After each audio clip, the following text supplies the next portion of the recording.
சிற்றம்பலம். தல நீரைகனி எப்பம் மூடவள் பொறி கப்பிய கரி மோகன் அடிப்பேன் கற்றிடும் அடியவர் புத்தியில் உரைபவன் கற்பகவனவே கடிதேகும் தமும் மதியமும் வைத்திடும் மாறன் மகன் மற்பொரு தீரல் புய மகையானை மத்தள வைரனை உத்தமி புதல்வனை மட்டவில் மலர் கொடு பணிவேனே முத்தமிழ் அடைவினை முற்படுகிறதன் முற்பட எழுதிய முதல்வோனே முப்புறம் எய்தில் ஆட்சிவனுரை ரகம் அச்சது பொடி செய்த அதிதீரா துயரது கொடு சுப்பிரமணிபடும் அப்போ நமது நிலைபமாகி அக்குற மகளுடன் அச்சிறு முருகனை அக்கணமணம் அருள் பெருமா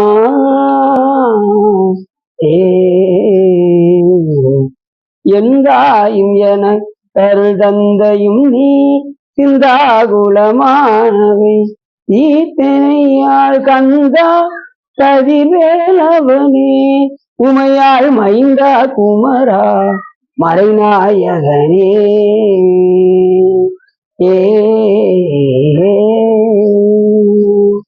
குளிர்கொண்டு பொடித்த புகழியர்கொண்டு கடல் போற்றி ஆளுவிசை கல்விதப்பில் அணைந்த வீரான் அடி போற்றி வாலி திருநாவலூர் வந்தொண்டர் பதம் போற்றி ஊழிவழி திருவாத ஊரர் திருத்தாள் போற்றி.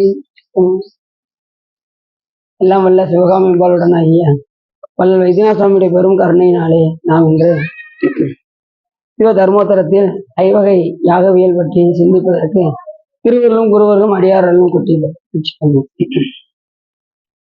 கட்டெழுத்தினை ஆண்டு கண்ணார நீர் இட்ட அன்பரோடு யாவரும் காணவே பட்டி மண்டபம் ஏற்றினை எட்டினோடு இரண்டும் அறியேனையே என்று அற்புதமாக மாணிக்கவாச பெருமான் சொல்கின்றார்.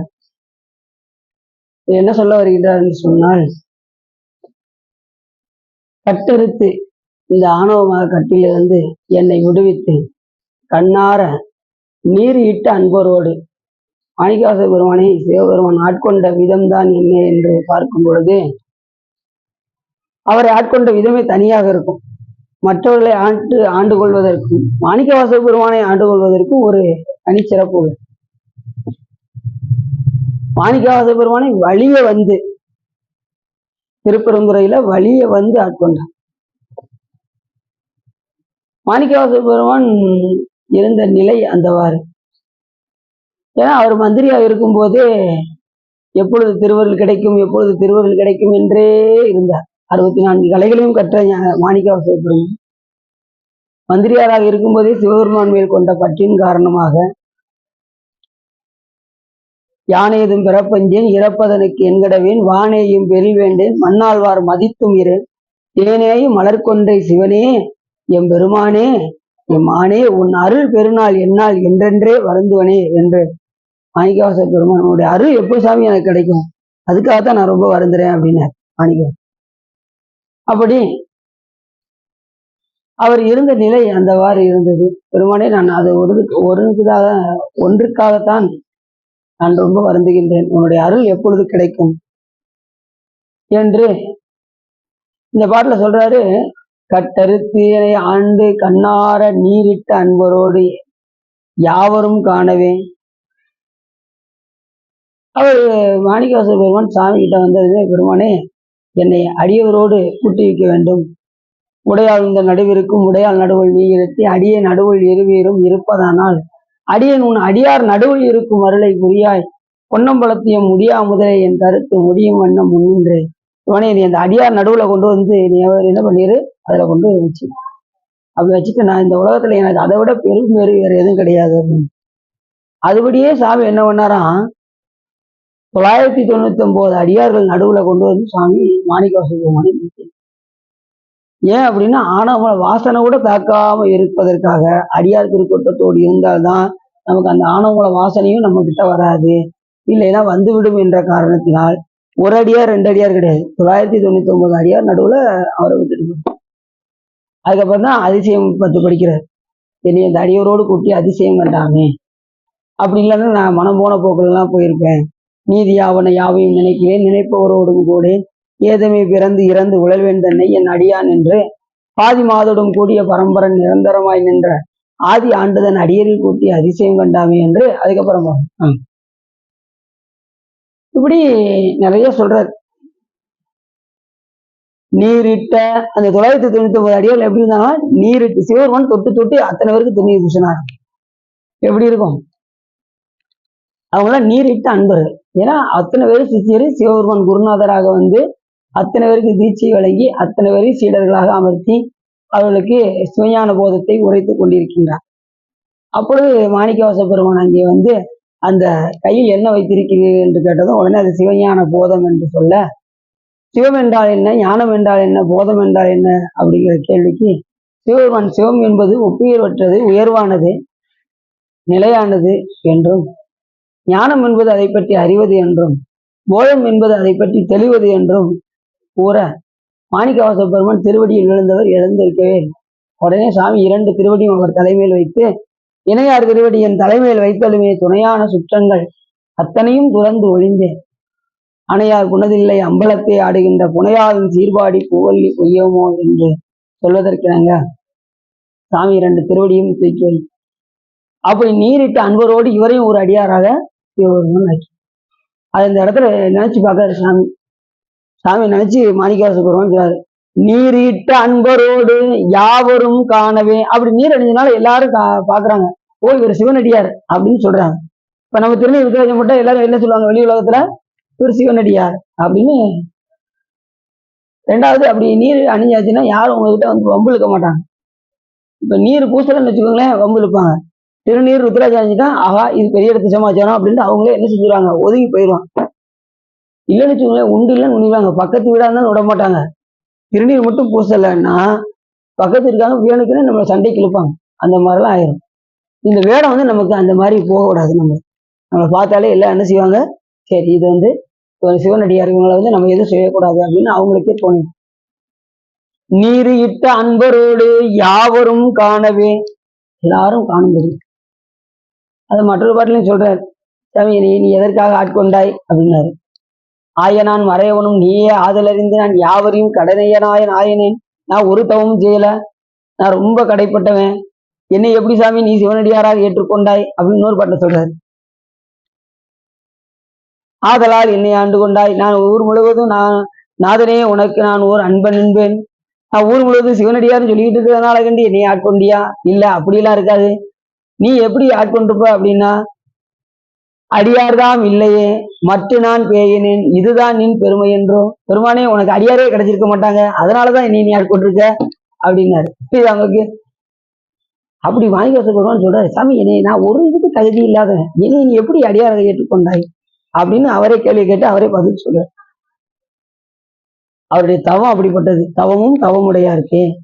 அப்படி தவம் இருந்தாதான் சாமி வந்து ஆட்கொள்வார், இல்லைன்னா வரவே மாட்டார். அவர் பாட்டு இருப்பாரு, நம்ம பாட்டு பார்த்து. தவம் இருந்தா சாமி சிவம் வரும்.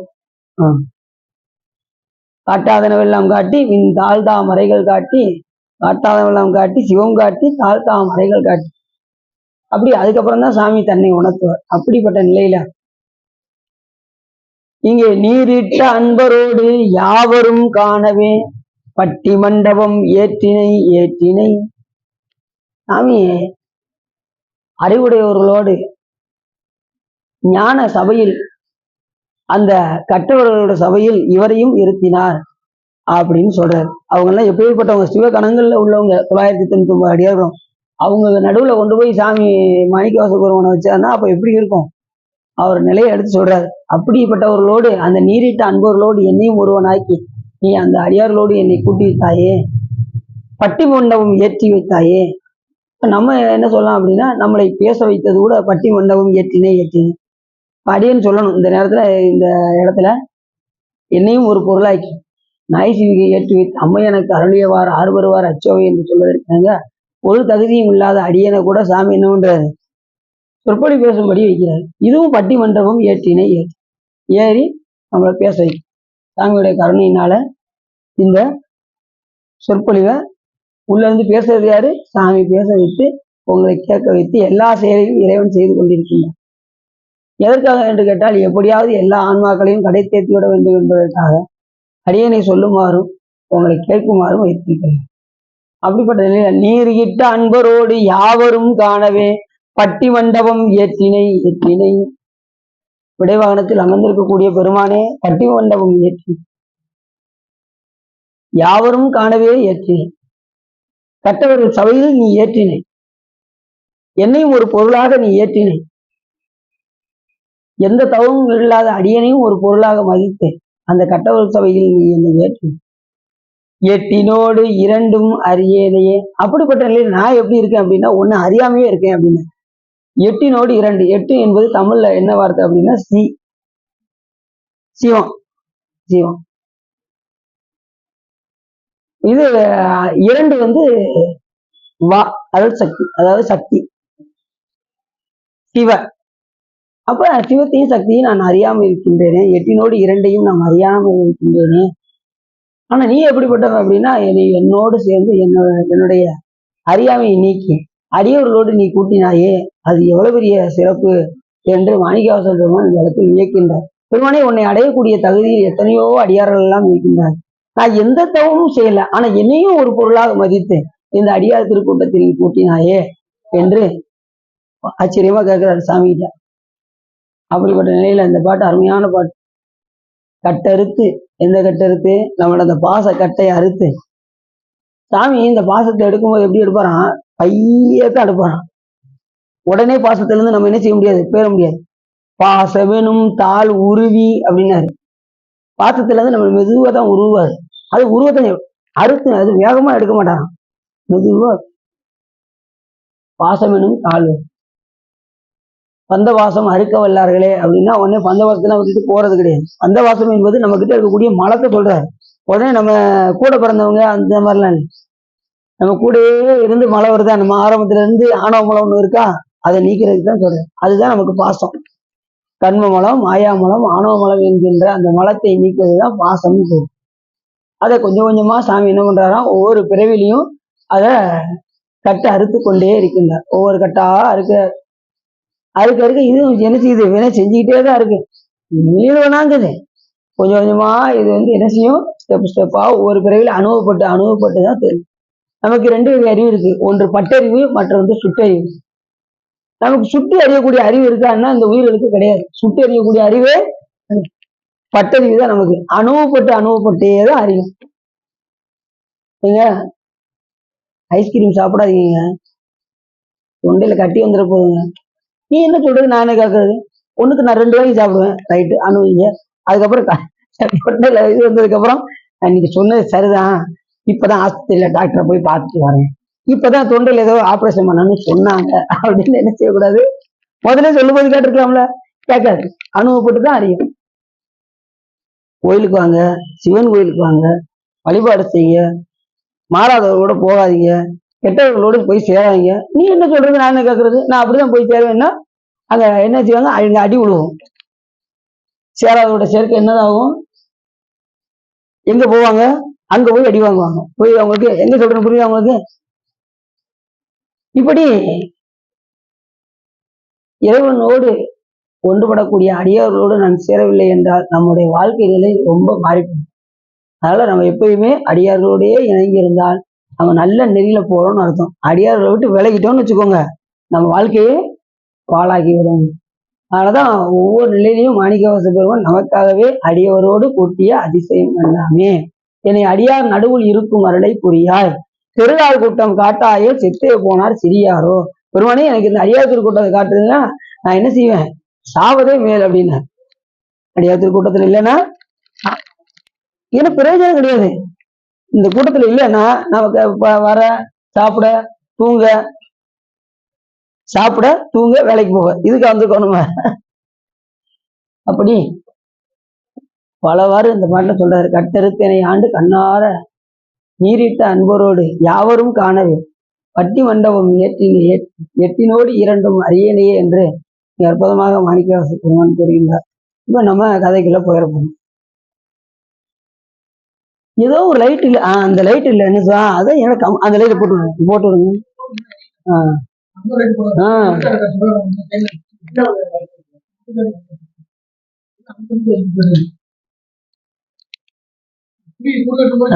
வளைச்சுட்டு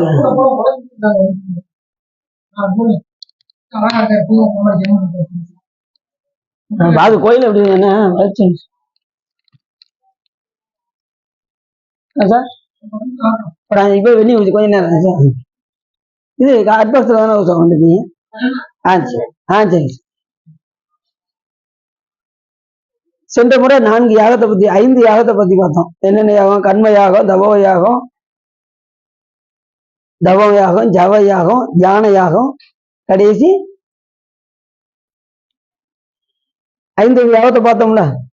கடைசி ஞான யாகம் பார்த்தோம். ஞான எத்தனை யாகத்தையும் சிறந்தது ஞான யாகம், சிறப்புடையது அப்படின்னு நம்ம போன முறை பார்த்தோம். இந்த முறை என்ன சொல்ல போறாரு அப்படின்னா, மேலவரை வழிபாடு செய்யும் வரும் பலன் உரைக்கப்படுகின்றது. புரிந்தார் பரம ஞானிதனை பூசை நசையார் புகழுறவே பிரிந்தான் ஊடலை பிரியாதே பெருமான் உலகம் பெற்றிருப்ப நிறந்த கற்ப செய்தி நிகழவதன் நெடுமால் வாழ் பரந்த உலகம் அது பற்றி இருப்பால் பாங்குறவே. யாரு ஒரு பரம ஞானியை, மேலான ஞானியை அர்ச்சனை செய்கின்றார்களோ, அவர்களை போற்றி வழிபாடு செய்கின்றார்களோ, பூமியின் கண் தமக்கு கீர்த்தி நிலைபெற ஊனால் உண்ணிய உடம்பினை நீக்கி சிவலோகத்தினை அடைவார். இப்ப நம்ம குருநாதர்லாம் போட்டி வழிபாடு செய்யறோம் பார்த்தீங்களா? இந்த குருநாதர்லாம் வழிபாடு செய்தால் நமக்கு சிவலோகம் எளிதாக கிடைக்கும். மூத்தவர்களை வழிபடுதல், ஞானிகளை வழிபடுதல், அர்ச்சித்தல், அவருடைய திருவடி பாதங்களை விளக்குதல் போன்ற பணிகளை எல்லாம் நாம் செய்தால் என்ன உண்டாகுனாரு? அவர்களுக்கு சிவலோகத்தினை அடைந்து முதல்ல என்ன செய்வாங்கன்னா சிவலோகத்தை போய் அடைந்து ஒரு கற்ப காலம் நீங்காமல் கோடி கற்ப காலம் செல்லும் அளவு கோடி கற்ப இப்ப அறிங்களா? சரி அப்படியா? சரி கோடி கற்ப காலம் எங்க இருப்பாங்கன்னா சிவலோகத்துல இருப்பான். யாரை அர்ச்சனை செஞ்சா? பரம ஞானியை அர்ச்சனை செய்தார், குருநாதரை அர்ச்சனை செய்தார். 2வது நமக்கு ஞானிகள் கிடைக்கணும், அதுதான் ரொம்ப பரம ஞானிதனை பூசை நசையா.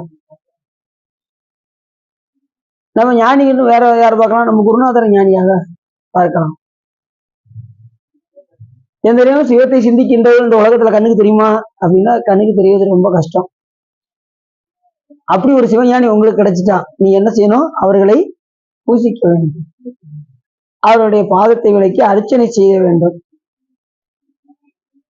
அவருடைய கீர்த்தி நமக்கு நிலைவர இந்த உடம்பை நீக்கி சிவலோகத்தினை போய் சென்றடைந்து கோடி கற்ப காலம் சொல்லும் வரைவர் அங்கே உறைந்து இருப்பார். ஆண்டு போகும் தீர்த்து பின்பு நாராயணன் வாழும் விரிந்த உலகின் கண் அடைந்து அன்பினாலே அக்கடவுள் சமீபமாக வாழ்வார். அதுக்கப்புறம் எங்க போவாங்களாம்? நாராயணனுடைய உலகத்துக்கு போய் அவருக்கு பக்கத்தில் இருக்கக்கூடிய ஒரு தகுதியை பெறுவார்கள். முதல்ல சிவலோகத்தை அடைவார்கள். சிவலோகத்துல அங்க சிவபெருமானை பார்க்க முடியாது, அந்த லோகத்துக்கு போவாங்க. அதுல 4 நிலைகள் இருக்கு: சாலோகம், சாமீபம், சாரூபம், சாயிச்சம். அந்த உலகத்துல வசிக்கலாம், ஆனா சிவபெருமானை பார்க்க முடியாது. சாமீபம் அப்படின்னா சிவபெருமானுக்கு அருகாமையில இருப்பாங்க, பார்க்க முடியாது. சாரூபம்னா சிவபெருமானுடைய உருவத்தை பெற்றிருப்பாங்க. சாயிச்சம்னா இறைவனோட ஒன்றரை கலந்து. இதுல 4 வகைகள் இருக்கு. இப்ப என்ன சொல்றாங்க அப்படின்னா, அந்த சிவலோகத்தினை போய் அடைந்து அதுக்கப்புறம் நாராயண உலகத்துக்கு வந்து அவருக்கு சமீபமாக இருந்து அவருக்கு பக்கத்துல போயிடுவாங்க.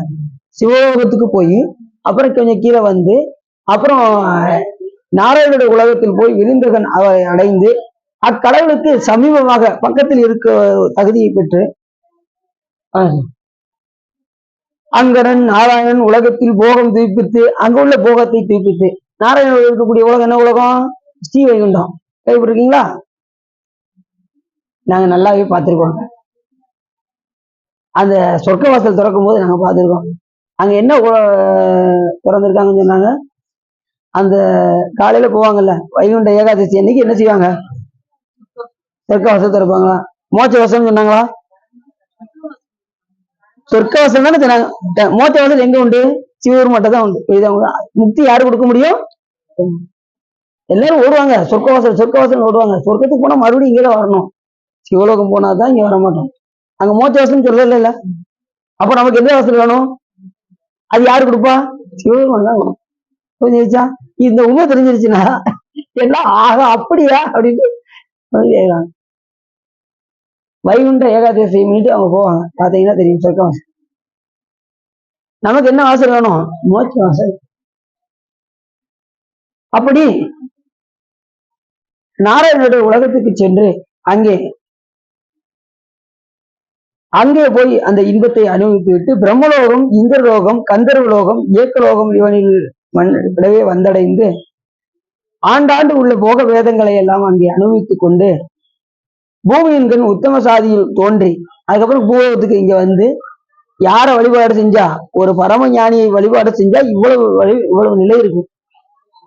சிவலோகத்துல போய் சென்று அதுக்கப்புறம் நாராயண உலகத்துக்கு வந்து அப்புறம் இயக்கலோகம், கந்தர்வலோகம், பிரம்மலோகம்லாம் அங்கெல்லாம் இன்பத்தை துய்ப்பித்து அடுத்த பூமியின் உத்தம சாதியில் போய் பிறந்து இங்கேயும் சாதி உண்டு, அங்கேயும் சாதி உண்டு, தேவர்களையும் சாதி உண்டு, இங்கேயும் ஜாதி உண்டு.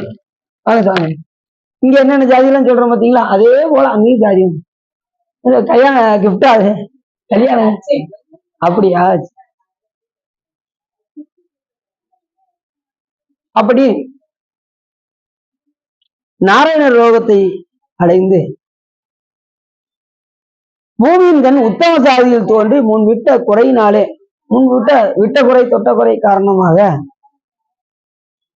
ஞானாசிரியன் திருவடியை அடைந்து வழிபாடு செய்து உள்ளவாறு ஆசிரியனுக்கு தன் உள்ளம் மகிழ்ந்து சிவஞான யோகத்தை அறிவிக்க தாம் அறிந்து ஞான நெட்டையை அடைந்து அத்தேகத்தை விட்டு நீங்கினவாறே தமக்கு நிகரில்லாத சிவனுடன் வேற கலந்து சிவானுபவத்தை அனுபவிப்பார். புரியுச்சா? இவ்வளவும் போயிட்டு கடைசி எங்க வருவாங்க? எல்லா இன்பத்தையும் தூக்கிட்டு மறுபடியும் பூமியின் கண் உத்தம சாதியில் பிறந்து, இங்க உத்தம சாதினா என்னென்ன சொல்லுவோம்? வேண்டாம், உத்தம சாதின்னு சொல்ல வேண்டாம். எல்லா சாதியும் உயர்ந்த சாதி தான். அதுல உயர்ந்த குலம் தாழ்ந்த குலம் இருக்குல்ல, அதுல உயர்ந்த குலத்தில் தன்னை நினைக்குமாறு யாரு சிவபெருமானை வழிபாடு செய்கின்றார்களோ அந்த குலத்தில் பிறக்க வைத்து அந்த உத்தம சாதியில் தோன்றி முன் விட்ட குறையினாலே ஞானாசிரியனுடைய திருவடியை அடைந்து வழிபாடு செய்து, ஞானாசிரியன் எப்போ வருவாங்க? தீட்சை கொடுக்கும் போது ஞானாசிரியர் நமக்கு ஒருவர் வந்து அப்படிப்பட்ட ஞானாசிரியரை நாம் திருவடி வழிபாடு செய்தால் நாம் எங்க போவோமா? அந்த ஆசிரியனுக்கு தன் உள்ள மகிழ்ந்து சிவஞான போதத்தை அறிவிக்க தாம் அறிந்து, அந்த ஆசிரியன் அறிவிக்க தாமும் அறிந்து. இப்ப நம்ம சொல்லிக் கொடுக்க ஆசிரியர் எடுத்துக்கலாம், ஞானாசிரியர். அந்த ஆசிரியை தன் உள்ள மகிழ்ந்து சிவஞான யோகத்தை அறிவிக்க தாம் அறிந்து ஞான நிட்டை அடைந்து அத்தேகத்தை விட்டு நீங்கினவாறு தனக்கு நிகழில்லாத சிவனோடு இரண்டர கலம். அந்த ஆசிரியர் சொன்ன ஞானாசிரியர் சொன்ன அந்த உபதேசத்தை, சிவஞான அந்த யோகத்தை கேட்டு உள்ளவாறே அறிதல். அதாவது பக்குவம் என்பது என்ன அப்படின்னா, உணர்த்தியதை உணர்த்தியவாறு உணர்த்திய போதே உணர்வும் உணர்வு, அதுக்கு பேர் பக்குவம் என்று பெயர். இப்ப அடின்னு சொல்ற கருத்தை நீங்க அப்படியே புடிச்சுக்கிட்டீங்கன்னா அதுக்கு வந்து உள்ளவாறு உணர்தல் பேரு. சொல்ற கருத்தை நீங்க அப்படியே வாங்கிக்கிட்டீங்கன்னா உங்களுக்கு பக்குவம் வந்துருச்சுன்னு அர்த்தம். நீங்க மாத்தி புரிஞ்சுக்கிட்டீங்க அப்படின்னா பக்குவம் இல்லைன்னு அர்த்தம். புரியுதா? உணர்த்தியதை உணர்த்தியவாறு உணர்த்திய போதே உணர்வும் உணர்வுக்கு பக்குவம் என்று பெயர்.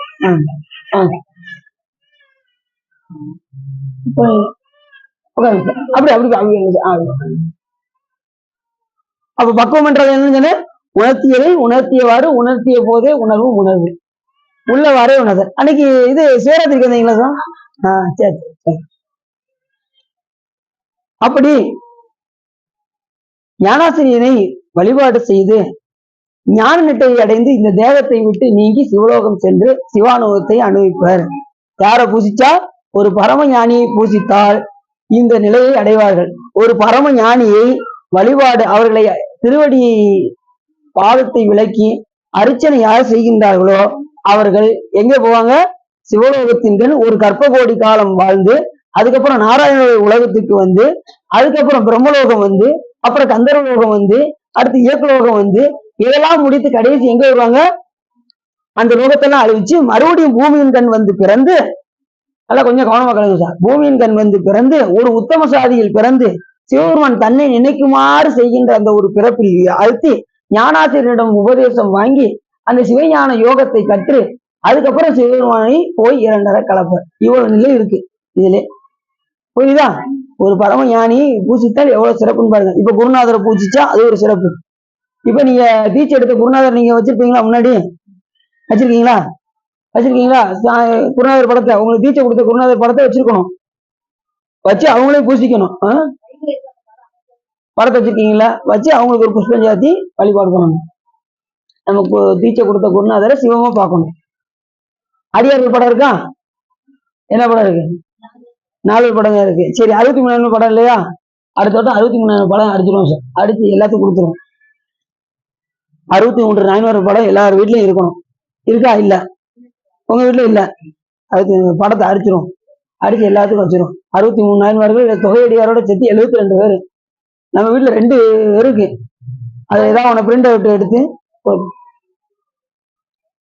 அப்படி ஞானிகளையும் ரிஷிகளையும் முனிவர்களையும் தீட்சை கொடுத்த குருநாதரையும் ஞானாசிரியரையும் நாம் சிவமாக கண்டு வழிபாடு செய்ய வேண்டும். அப்படி செய்தால் இந்தந்த மாதிரி போகங்களை எல்லாம் நாம் புதுப்பிக்கலாம் என்று இந்த இடத்துல சொல்றாரு.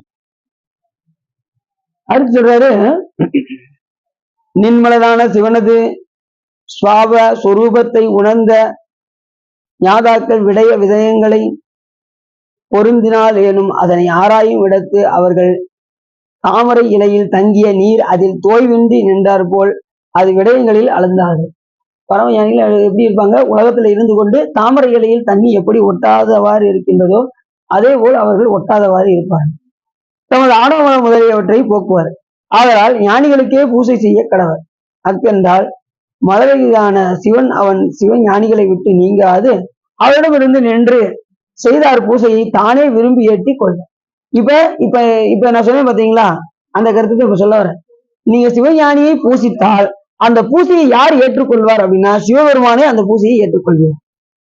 அந்த பரம ஞானிக்கு செலுத்த வேண்டிய அந்த செயலை தான் என்ன செய்யறாரு? அந்த பூசையை தான் ஏற்றுக்கொள்கின்றார், ஏற்று அதற்கு பலன் கொடுக்கின்றார். அப்ப பரம ஞானி நம்ம எப்படி பார்க்கிறோம்? சிவமாக பார்க்கிறோம். அதனால சிவமே என்ன செய்வது? அந்த பூஜையை ஏற்றுக்கொள்கிறார். அந்த பூஜையை தானே விரும்பி ஏற்றுக்கொள்கிறார். யாரு? சிவபெருமான்.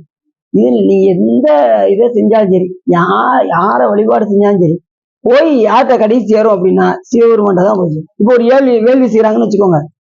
வேள்வியில முதல்ல என்ன மந்திரம் சொல்லுவாங்க தெரியுமா உங்களுக்கு? வேள்வியில நீங்க தனியா நீங்க போய் பாருங்க. நீங்க நாராயணருக்கே போய் வேதங்கள் சொன்னாலும் முதல்ல ஓம் சிவாய நம அப்படிதான் சொல்லுவாங்க. முதல்ல சிவபெருமானுக்கு தான் முதல்ல கணபதியை சொல்லுவாங்க. ஓம் மகா கணபதியும் சொல்லிட்டு முதல்ல சொல்லக்கூடிய மந்திரம் சிவாய நம தான் சொல்லுவாங்க. ஓம் சிவாய நம, ஓம் சிவலிங்காய நம, ஓம் பவாய நம அப்படின்னு சொல்லுவாங்க. பாத்தீங்கன்னா தெரியும். அப்படி எல்லாரும் யாருக்கு போய் சேரும் அப்படின்னா சிவபெருமானுக்கு தான் போய் சேரும்.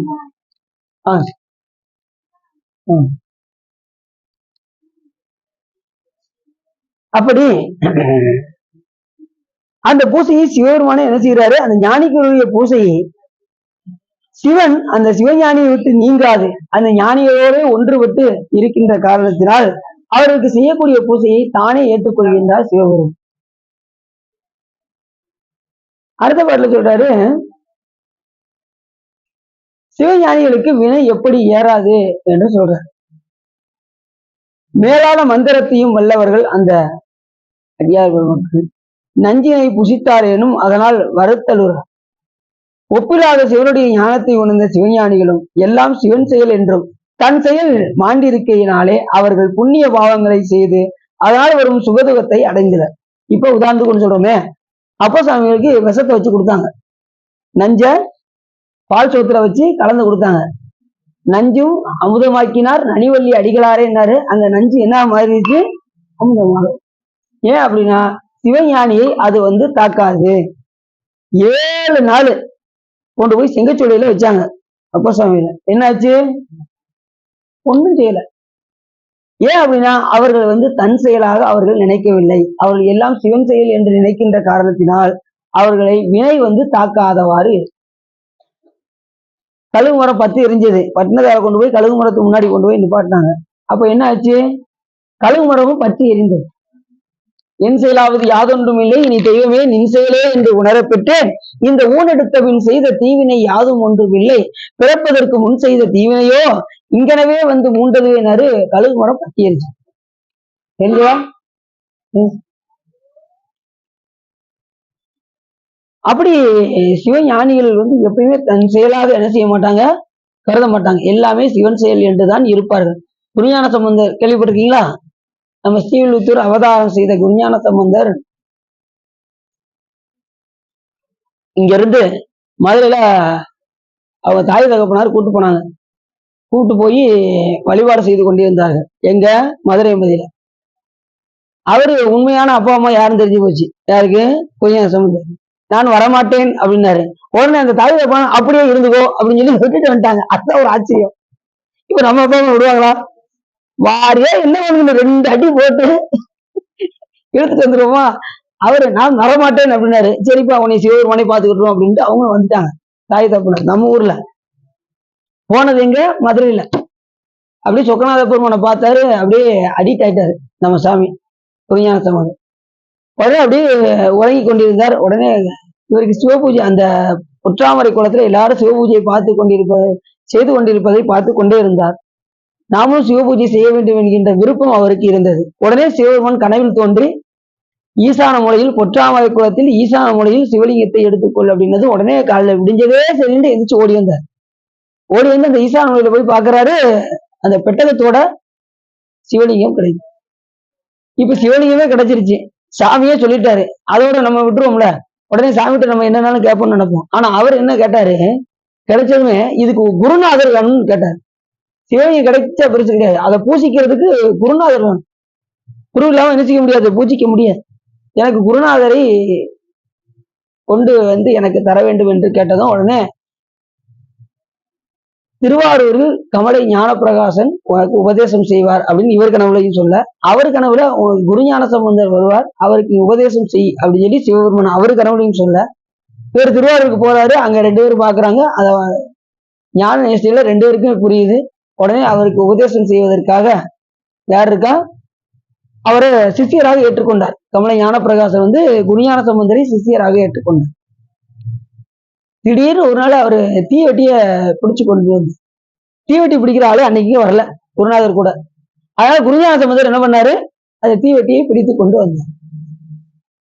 திடீர்னு சோன்னு மழை பெய்ய ஆரம்பிச்சது. உடனே குருநாதர் என்ன பண்ணாரு? இல்லத்துக்குள்ள சென்று இங்கே நிற்க அப்படின்னாரு. யார? குருஞான சம்பந்தர் இங்கே நிற்க அப்படின்ட்டு இவர் வீட்டுக்குள்ள போயிட்டாரு. இவர் அந்த இடத்துல நிக்காரு. மழை பெருசா பெய்யுது.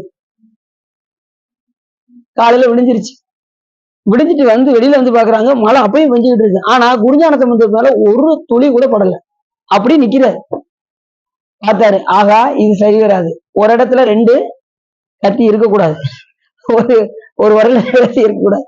நீ தனியாக சென்று, நீ மிகப்பெரிய பக்குவ ஞானியாக இருக்கின்ற ஆகையினாலே நீ தனியாக சென்று மடம் அமைத்து நீ உபதேசம் செய்வாயாக என்று கமலை ஞானப்பிரகாசர் குருஞான சம்பந்தரிடம் சொல்ல, குருஞான சம்பந்த பெருமான் வைத்ததுதான் தர்ம ஆதீனமாக விளங்கக்கூடிய அந்த ஆதீனம். போயிருக்கீங்களா? அழிவு கூட்டு போயிருக்கேன். வந்தது இல்லையா? தர்மபுரம் நீ இப்போதைக்கு வரலையா? அப்போ ஒரு பஸ் கூட்டு போனவே வரலையா? குருஞான சம்பந்த பெருமான் அங்க உபதேசம் செய்து கொண்டு 8 அஷ்ட நூல்களை எல்லாம் ஏற்றி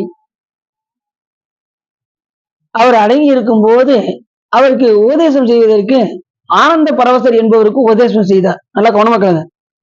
ஆனந்த பரவசருக்கு உபதேசம் செஞ்ச அடுத்த நிமிஷமே அவரு நிட்ட குடிப்பாரு. நிட்ட குடி சாமியோட கலந்துட்டாரு. என்னன்னா அந்த அளவுக்கு பரிபக்குவமா இருந்தாராம். லேச உதர பத்தி எரியும் பாருங்க. அது மாதிரி லேச உபதேசம் பண்ணதுமே அவரு ஞான நிஷ்டை கூடி சிவருமன்ட்ட போயிட்டாராம் ஆனந்த பரவசர். அதுக்கப்புறம் இவரு சமாதி நிலை கூடியதுக்கு அப்புறம் சிஷியர்கள்லாம் குருஞான சம்பந்தருடைய அந்த சமாதிக்கு பெருமனே அடுத்த சன்னிதானத்தை நீங்கள் காட்ட வேண்டும் என்று குருஞான சம்பந்தர்கிட்ட கேட்டாங்க. அப்ப குருஞான சம்பந்தர் மறுபடியும் உயிரோடு எந்திரிச்சு அடுத்த சிஷியரை சச்சிதானந்த தேசிகரை உபதேசம் செய்து விட்டு அந்த இதுல உட்கார வைத்து மறுபடியும் போய் எழுந்துட்டாராம் அந்த சமாதி நிலை கூடினார். யாரு? குருஞான சம்பந்தர். இப்ப எவ்வளவு பெரிய சிறப்பாங்க. உயிரோடு எந்திரிச்சு அடுத்த சிஷியரை உருவாக்கி வச்சுட்டு அதுக்கப்புறம் மறுபடியும் போய் சமாதி நிலை அடைக்கிறாங்க. அவங்க சிவபெருமானோடு ஒன்றுறதுனால அவங்களால முடியும், நம்மளால முடியாது. அதே மாதிரி திருமலை தேவர் என்ன பண்ணாரு? பூஜைக்கு மலர் பறிச்சுட்டு வந்தாரு. எதுக்கு வந்து ஒரு பாடி வந்து கொண்டிருந்தது, இறந்த பாடி எதுக்கு வந்தது.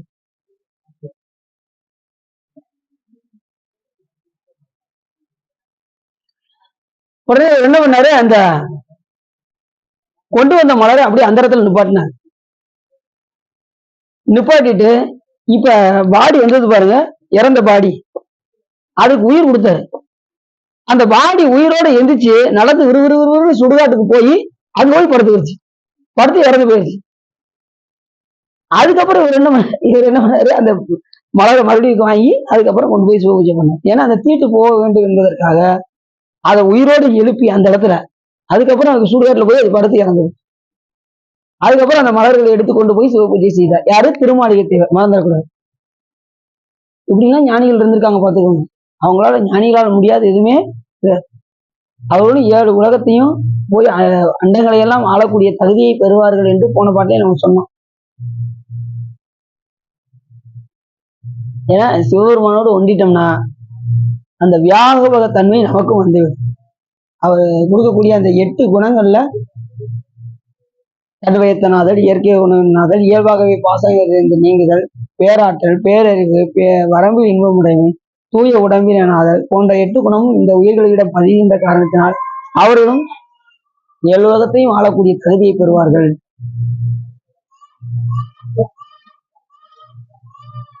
அப்படி உணர்ந்த சிவ ஞானிகள் தாம் செய்கின்ற அப்படியே அந்த உபதேசம் செய்யறாங்களே, அந்த உபதேசம் செய்கின்றவர்கள் எப்படி இருப்பாங்க அப்படின்னா தன் செயலாக கருத மாட்டார்கள். உரியாசம் தன் செயல் நினைச்சாரா? இல்ல, சாமி அவருக்குள்ள இருந்து வந்து உயிரோடு எழுந்து எழ வைத்து உபதேசம் செய்துவிட்டு எப்படி சமாதானத்தை கூடினாரோ அப்ப உள்ள இருந்து செய்தது யாரு? அப்ப ஞானிகள் எப்பவுமே தன் செயலாக நினைக்க மாட்டார்கள், எல்லாம் சிவன் செயல் என்று நினைப்பார்கள். அவருடைய கர்ணங்கள் எல்லாம் பதிகரணமாக ஆகிவிடும். ஆகையினாலே அவர்கள் செய்கின்ற செயல்கள் எல்லாம் சிவபெருமான் ஏற்றுக்கொள்கின்றார். புரிஞ்சிருச்சா? சரி.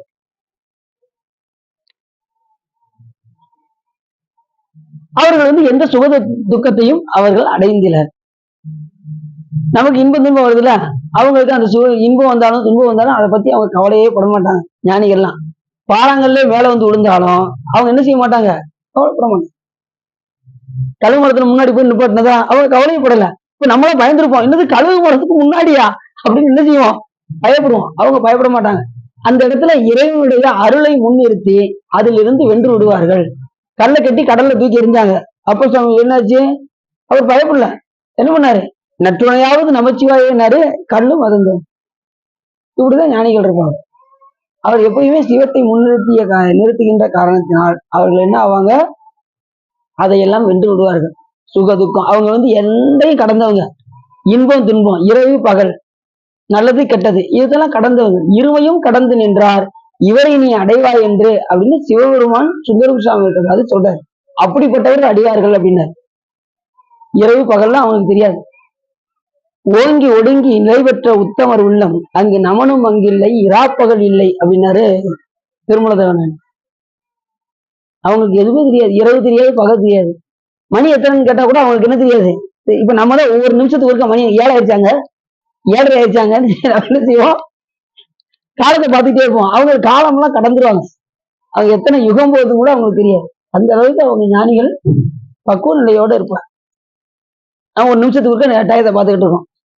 8 மணி ஆயிடுச்சாங்க, டிஃபன் எப்பங்க வரும் அப்படின்னு என்ன செய்யறோம், நம்ம ஒரே டிஃபனை பத்தியே பேசிட்டு. அப்படி பரம ஞானிகள் என்ன செய்வாங்க, அதெல்லாம் சாமியோட எப்படி இருப்பாங்க அப்படின்னா இறைவனையே பூசித்து பூசித்து பூசித்து பூசித்து இறைவனோடு ஒன்றி இருப்பார்கள் அடியார். இருமையும் கடந்து இருப்பார்கள். இரவு பகல், இன்பம் துன்பம் எல்லாவற்றையும் கடந்து இருப்பார். எப்படி சாமி இருக்காரோ அதே போல அந்த தன்மை அவர்களுக்கும் வந்துவிடும். அப்படி இந்த பாட்டுல சொல்ற எல்லாத்தையும் அவர்கள் சுகதுக்கத்தை அவர்கள் அடைந்தினர். சிவஞானியை போழ்ந்தாரும் வேறுபட்டு இகழ்ந்தாரும் ஆகிய இவர்கள் தமக்குரிய வினை பயன்களை இது மாறுபட்டு யாராவது ஒருவர் சிவஞானியை ஏசினாலும் போற்றினாலும் அதற்குரிய வினை பயனை அனுபவிப்பார். ஒரு ஞானியை புகழ்ந்தா அதுக்கு தகுந்த மாதிரி ஒரு புண்ணிய பலன் கிடைக்கும். அவர் இகழ்ந்தாலும் அதுக்கு தகுந்த மாதிரி நரகமும் கிடைக்கும் என்பதை மறந்துடக்கூடாது அப்படின்னு. அப்ப யாரை பார்த்தாலும் நம்ம என்ன செய்யணும், இகழ்ந்துடவே கூடாது. முடிஞ்ச அளவுக்கு என்ன செய்யணும், புகழணும். அது சிவன் செயலால புகழணும். இல்லைன்னா அதுக்கு ஒரு பிறகு வரும். இது அவங்களுக்கு எல்லாம் சிவன் செய்யணும்னு சொல்லி இப்போ ஒருத்தவங்க புகழ்ந்தாலும் எல்லாம் இறைவன் செய்யணும்னு சொல்லி புகழணும். எந்த செயல் செய்தாலும் இறைவனை முன்னிறுத்தி செய்தால் முன்னவனே முன்னின்றால் முடியாதது ஒன்றும் இல்லை. முன்னெறியாகிய முதல்வன் முக்கணன் தன்னெறியே சரணாதல் பின்னமே அந்நெறியே சென்று அங்கு அடைந்தவர்க்கெல்லாம் நன்னெறியாவது நமச்சிவாயவே. யார் சொல்றா? அப்ப சாமி சொல்ற. இல்ல இப்படி யோசிக்காங்க. அப்ப என்ன பாட்டு? சொட்டு வேதியின் பாட்டுல கடைசி பாட்டுக்கு முதல் பாட்டு. முன்னெறி யாருன்னா சாமி. அவர் கொடுக்கக்கூடிய நன்னெறி எது? சரியகிரிய யோகம் ஞானம் என்கின்ற நன்னெறி. இந்த நன்னெறி நமக்கு கிடைக்கலன்னா நம்ம முன்னெறியாகிய முதல்வனை நம்ம என்ன செய்ய முடியாது, போய் சார முடியாது. ஆகையினாலே நன்னெறியாவது நமச்சிவாயவே அப்படின்னு நமச்சிவாயத்தை சொல்லி நன்னெறியாக வழங்கக்கூடிய சரியகிரிய யோகம் ஞானத்தின் வென்று ஞானத்தை கொடுத்தாலன்றி மோட்சம் கூடா என்று சொல்வதற்கென ஞான நிலையை அடைந்து அதுக்கப்புறம் தான் சிவப்பேரை நாம் பெற முடியும் அப்படின்னு சொல்றாரு. அடுத்து சொல்றாரு, பன்னாள் பரம ஞானியை பாவவிதமும் பயிற்றிடனும் உன்னால் பலமும் உண்டு என பணுவல் உரைக்கும் அதனால் உடல்களையே நன்னே துயரம் என பெரியோர் நவையும் இயற்றும் அசையாலே மன்னோர் அவலமா உரையை மாற்றியிடவே வல்லார். இது என்ன சொல்றாரு அப்படின்னா,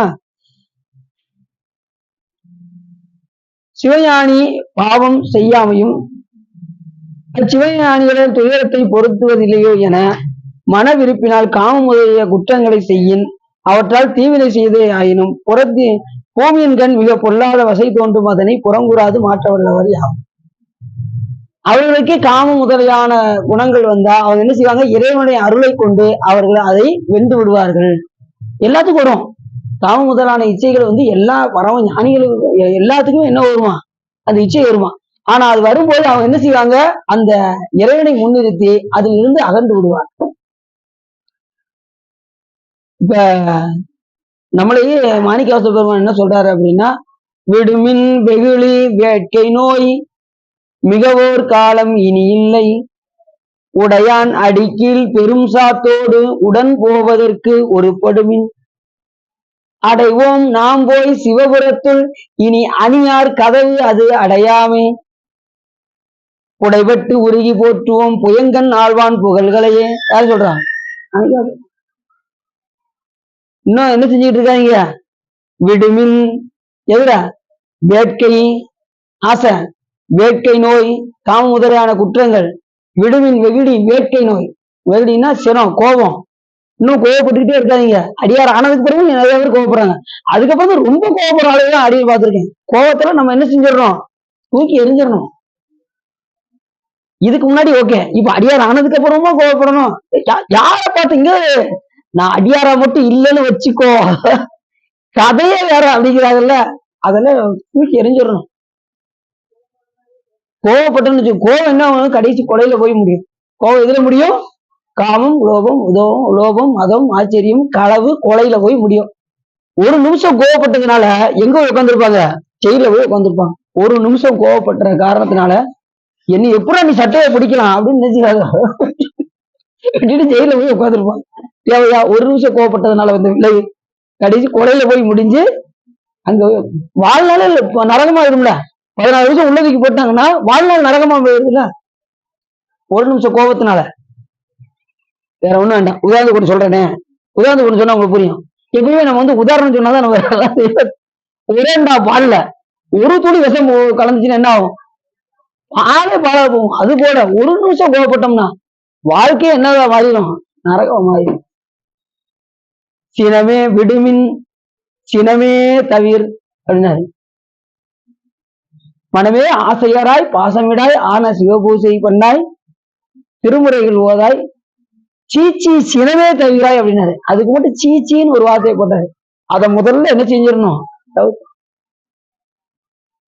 திருமுறைகள் ஓதாய் நேசமுடன் ஐந்தெழுத்தை நீ நினையாய் இதெல்லாம் நம்ம செய்யணும். இதெல்லாம் செய்யக்கூடாது அப்படின்னா அதெல்லாம் செய்யணும்னு அர்த்தம். சினத்தை தவிர்க்கணும், அஞ்சலத்தை ஓதணும், திருமுறைகள் பாடணும், பாசத்தை விடணும், சிவபூசை பண்ணணும். இதெல்லாம் நமக்கு கொடுக்கப்பட்ட கட்டளைகள். இதெல்லாம் நம்ம கடைபிடிக்கணும்னு அர்த்தம். அப்படியா அப்படியான்ட்டு என்ன செஞ்சிடக்கூடாது, விட்டுறக்கூடாது. எல்லாத்தையும் கடைபிடிக்கணும். நிறைய பேர் கேட்கறாங்க, அதை என்ன செய்ய மாட்டேங்கிறாங்கன்னா அதை கடைபிடிக்கக்கூடிய வாய்ப்பு அவங்களுக்கு கிடைக்காம போயிடுது. அதெல்லாம் நம்ம என்ன செஞ்சுக்கணும், கேட்ச் பண்ணி வச்சுக்கிடணும், பிடிச்சுக்கிடணும். மனவே ஆசையராய், ஆசை விடுவதற்கு உண்டான வாய்ப்பை நம்ம தெரிவிக்கணும். பாசம் விடாய், பாசம் விடுவதற்கான வாய்ப்பை தெரிவிக்கணும். ஆனா சிவபூஜை சிவபூஜை பண்றதுக்கு உண்டான இதுக்கு தகுதி வரணும். நேசமுடன் அஞ்செழுத்தை ஓதணும், சினத்தை தவிர்க்கணும், அஞ்செழுத்தை ஓதணும். இதெல்லாம் நம்ம செய்யணும். மனமே இதெல்லாம் செய்யறதை விட்டு உனக்கு என்ன வாய் அப்படின்னு கேட்டாரு.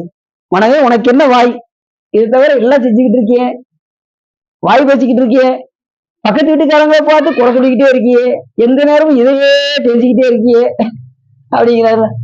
நமக்கு இதை விட்டாச்சுன்னா அடுத்த வேலை என்னன்னா அடுத்தவங்களை பத்தி குறை சொல்றதுதான் நம்ம புரியாது. இந்த நெறி விட்டாச்சுன்னா அடுத்த நிலை என்ன, பக்கத்து வீட்டுக்காரங்களை குறை சொல்வதே வேலையாகும். அப்படி அல்லாமல் நமக்கு நல்ல ஒரு நெறிய சாமி கொடுத்துருக்காரு. நன்னெறியாவது அமைச்சர். அப்படிப்பட்ட அடியாத திருக்கூட்டம் நமக்கு கிடைச்சிருக்கு. இந்த கூட்டத்தை நம்ம விட்டுட்டோம்னு வச்சுக்கோங்க, பிறந்து வேஸ்ட்ன்ட்டாரு, பிறந்து பயன் இல்லை. தெருளார் கூட்டம் காட்டாயே செத்தே போனார், இதுக்கு சாவது மேல் அப்படின்ட்டாரு. அடியார் கூட்டத்தில் இல்லைன்னா சாவது மேல். ஏன்னா வர வேண்டியது, சாப்பிட வேண்டியது, தூங்க வேண்டியது, வேலைக்கு போக வேண்டியது, இதுக்காக வந்திருக்கோம். அடியார் திருக்கூட்டத்துல இருந்தா இந்த வாரம் இந்த திருமுறை படிச்சிட்டோம், 2ஆம் திருமுறை எடுத்துருவோம், அடுத்து 3ஆம் திருமுறை எடுத்துருவோம், அதுக்கப்புறம் இது சித்தாந்தம் படிப்போம், சித்தாந்தத்தை ஒவ்வொரு பாட்டா வேணா படிப்போம் அப்படின்னு உறுதிட்டாங்க. அவங்க சொல்லிடுவாங்க, நாங்க இப்ப சித்தாந்தம் படிக்க ஆரம்பிச்சிட்டோம் அப்படி. சித்தாந்திர ஒரு பாட்டா சிந்திக்கிறாங்க. எப்படி பாருங்க, ஒவ்வொரு நாளைக்கு ஒவ்வொரு சிந்திக்கிறாங்க. ரொம்ப சந்தோஷம். போன்ல இத்தனைக்கும் போன் கான்டாக்ட்ல காலையில் நீங்க வந்து ரஜினி எல்லாம் பாட்டு படிச்சுக்கிட்டு இருந்தாங்க எல்லாரும், அடியார்கள் அங்கே ஒரு 7-8 அடியார் வந்து பாடிக்கிட்டு இருந்தாங்க. ரொம்ப சந்தோஷம். இப்படி எல்லாரும் முன்னாடி ஒரு மாதிரி இருந்தாங்க, இப்ப எல்லாருமே மாறிட்டாங்க டோட்டலா. இப்ப இதுக்கு முன்னாடி எப்படி வந்திருப்போம், இந்திய தொலைக்காட்சிகளின் முதல் முறையாக அங்க உட்கார்ந்துருக்கு. அதை விடுத்து இப்ப எல்லாம் என்ன செஞ்சிருக்கீங்க, ஒவ்வொருத்தரும் ஒரு நிலையில் இருக்காங்க. பாதி பேர் திருவிழா பாடுறாங்க, பாதி பேர் போன்ல பாடுறாங்க, பாதி பேர் எழுதிக்கிட்டே இருக்காங்க, திருவாசகம் எழுதிக்கிட்டே இருக்காங்க. குருவமாசம் 3000 இப்ப எழுதிக்கிட்டு இருக்காங்க. பாத்துக்கோங்க. இதுக்கு முன்னாடி அடியில் போகும்போது எழுதிவாங்கன்னா சீரியல் பார்த்துக்கிட்டு இருப்பாங்க. அதான் தெரிஞ்சுக்கோங்க. இதுக்கு முன்னாடி அடின்னு அவங்க வீட்டுக்கு போய் அவங்க பார்க்கும்போது சீரியல் பார்க்க வாங்க சார், அவங்க உட்காந்து நீ கொஞ்ச நேரம் பாருங்க அப்படிவாங்க. இப்ப என்ன ஆயிடுச்சுன்னா டோட்டலா எல்லாத்தையும் அமர்த்தி வச்சுட்டு உட்காந்து எழுதிக்கிட்டு இருக்காங்க. எப்படி மாறிடுச்சு பாருங்க. அப்படி ஒரு அதான் வேணும். என்ன எந்த நேரமும் காலத்தை வீணா விரையும் முன்னி மிக ஒரு காலம் இனி இல்லை. உடையான் அடிக்கையில் பெரும் சாத்தோடு உடன்படுவதற்கு ஒருப்படும். அங்க போறதுக்கு நம்ம என்ன செய்யணும், ஒருப்படணும். யாருக்கிட்ட, அங்க அணியார் கதவு அடையாம, அங்க அடைக்காம சாமி எங்க இருக்கு, எங்க அணியார் கதவு சிவனோகம் எப்பயுமே தொடர்ந்தே இருக்கு. நமக்காக சாமி தொடர்ந்து வச்சிருக்காரு. இந்த அடியார் கூட்டம்னா வரும் அப்படின்னு சாமி அணியார் கதவு அடையாமை உடையான் அடிக்கீழ் பெரும் சாத்தோடு உடன் போவதற்கு ஒருப்படுமின் அணியார் கதவது அடையாமை உடையான் உடைபட்டு உருகி போற்றுவோம் புயங்கன் ஆழ்வான் புகழ்களையே. அப்ப இருக்கும்போதே அவனுடைய புகழை பாடுங்க, அவனை பற்றி சிந்திங்க, அவனுக்கு பணி செய்யுங்க. எனக்குன்னு ஒரு அறிவில்லை, எனக்குன்னு ஒரு செயல் இல்லை என்று நினையுங்கள். இப்படிலாம் நம்ம அருளாளர்கள் சொல்றாங்க. இப்படி செஞ்சோம்னா நம்ம எங்க போயிடலாம், அங்க தொடர்ந்தே வைத்திருக்கின்ற அந்த கதவுக்குள்ள உள்ள போயிடலாம். புயங்கன் ஆழ்வான் பொன்னடிக்கே போயிடலாம், திருவடிக்கே சரி. அப்படி யாவாராயினும் பொருந்தற்கரிய சிவனை கூடி அளந்து ஒரு கிரியிலிருந்து செய்வதற்கு இசையா. இப்ப ரொம்ப பரம ஞானி ஆயிட்டாங்கன்னு வச்சுக்கோங்களேன், அவங்க இந்த கிரியை செஞ்சுக்கிட்டு இருப்பாங்க, அனுஷ்டானம் போன்றதெல்லாம் செஞ்சுக்கிட்டு இருப்பாங்க பாத்தீங்கன்னா. அது எப்படின்னா அது உடல் அது அந்த வந்து கடைசி நிட்டை கூடும் போது இதெல்லாம் விளையிடுமா, கிரியெல்லாம் விளையிடுமா. ஞான நிலை கூடியவர்களுக்கு கிரியில என்ன ஆயிரும், சரி கிரி இதெல்லாம் அவங்க முற்றுப்பட்டு அங்க அந்த நிலைக்கு போனதுக்கு அப்புறம் இதெல்லாம் அவங்களுக்கு என்ன செய்யாது, தேவைப்படாது. எது வரைக்கும் இப்ப உதாரணத்துக்கு ஒண்ணு சொல்றேனே, எப்பவுமே உங்களுக்கு உதாரணத்துக்கு ஒண்ணு சொன்னா உங்களுக்கு புரிஞ்சிடும். பிளைட் இருக்குல்ல, கீழே தரையில போகிற வரைக்கும் என்ன வேணும், ஏணி வேணும். மேல பழக்க ஆரம்பிச்சு தெரிஞ்சுக்கோங்க, ஏணி முடிஞ்சு அதாட்டு. அது மாதிரி ஞானிகளுக்கு ஞான நிலை அடைகிற வரைக்கும் அவங்களுக்கு நூல் தேவை, படிப்பு தேவை, எல்லாமே தேவைப்படும். அனுஷ்டானம் தேவை, பூஜை தேவை, எல்லாமே பண்ணணும், பண்ணிக்கிட்டே இருக்கணும். ஞான நிலை அடைகிற வரைக்கும் பண்ணணும். ஒரு நிலையில உட்காரும் போதுதான் எல்லாமே அகத்துக்குள்ள வருகின்ற காரணத்தினால் என்னதான் மாறிடும். அது அப்படி சொல்றேன், இந்த பாட்டுல சொல்றேன், அப்படிதான் சொல்றேன். அப்படி கிரி இப்ப உதாரணம் சொல்றேனே, திருமுறையில இருந்து உங்களுக்கு கொடுத்தா உங்களுக்கு தெரியும். முன்னம் அவனுடைய நாமம் கேட்டால், நாமம் என்ன நாமம்? அருரா என்கின்ற நாமத்தை அந்த பெண் கேட்டாலாம். முன்னம் அவனுடைய நாமம் கேட்டால், மூர்த்தி அவன் இருக்கும் வண்ணம் கேட்டால், ஓ ஆளுநர் பெருமானா, ஓ அந்த சிவலிங்க மூத்தத்தை நினைத்தாலே மனதுக்கு இன்பம் தருகின்றது. முதல்ல அருளான்னு கேட்டதும் ஒரு அன்பு வந்தது, அந்த மூர்த்தத்தை பார்த்ததும் அவளுக்கு ஒரு அன்பு வந்தது. முன்னம் அவனுடைய நாமம் கேட்டால், மூர்த்தி அவன் இருக்கும் வண்ணம் கேட்டால், இப்படி எல்லாம் இருப்பாரா சாமி, இந்த வண்ணத்துல இருப்பாரா ஆறு பெருமான், தியாகராஜ பெருமான் அப்படியா இருப்பாரு அப்படின்னு அந்த பெண் என்ன செய்யறா நினைக்கணும். முன்னம் அவனுடைய நாமம் கேட்டால், மூர்த்தி அவன் இருக்கும் வண்ணம் கேட்டால், பின்னை ஆரூர் கேட்டால், அப்புறம் ஊரை கேட்டாலும் அவரு அது கூட கொஞ்சம் அன்பு வந்துச்சு. பின்னை ஆரூர் கேட்டால், பேர்த்தும் அவளுக்கே பிச்சியானால், அந்த அன்பு முழுவதும் அவளுக்கே கொடுத்தாள், ஆரூர் பெருமானுக்கே கொடுத்துட்டான். முன்னம் அவனுடைய நாமம் கேட்டால், மூர்த்தி அவன் இருக்கும் வண்ணம் கேட்டால், பின்னை ஆரூர் கேட்டால், பேர்த்தும் அவனுக்கே பிச்சியானால், அன்னையும் அத்தனையும் அன்றே நீத்தாள், எல்லாத்தையும் அன்றே நீத்தாள், அகன்றாள் அகலிடத்தால், ஆச்சாரத்தை தன்னை மறந்தாள், தன் நாமம் கெட்டாள், தலைப்பட்டால் நங்கை தலைவந்தாளே. அப்போ சாமி எப்படி சொல்ல இருப்பாங்க, எல்லாத்தையும் மறந்துட்டான். அவ பேரை கேட்டாலும் தெரியல அந்த அம்மாவுக்கு, அம்மா உங்க பேர் என்ன பேருமா அப்படின்னா, என்னது ஏன் பேரா, ஏன் பேரை கேட்டீங்க அப்படின்னு அவங்க பேரை மறந்துடுவான். அந்த அளவுக்கு சாமி மேல ஒன்றுத. இப்ப நம்ம பேரை கேட்டா உடனே நம்ம சொல்லிடும்ல, சரவணன், என் பேர் சரவணன் டக்கு வந்துடுது. சரி இப்ப நம்ம பேரை யாராவது சொல்லிட்டு இருக்காங்கன்னு வச்சுக்கோங்களேன், இப்ப யாராவது பக்கத்துல சரவணன் சொன்னா உடனே இதை கூப்பிட்டீங்களா அப்படின்னு போறோமா, அப்படி இருக்க கூடாது. அப்படி இல்லாத நிலைக்கு வரணும். நம்ம பேரை கேட்டாலே தெரியாதுங்கிற நிலைக்கு சாமி கிட்ட ஒன்றணும். யாரோ சரவணன் சொன்னா சொல்லிட்டு இருக்காங்கன்னு சொல்லி இருக்கணும்.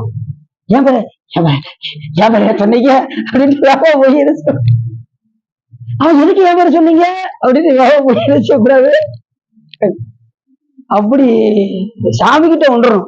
சாமி கிட்ட ஒன்றியாச்சுன்னா நமக்கு நம்ம பேராவது இதாவது ஒண்ணும் தெரியாது, எல்லாத்தையும் மறந்துடும்.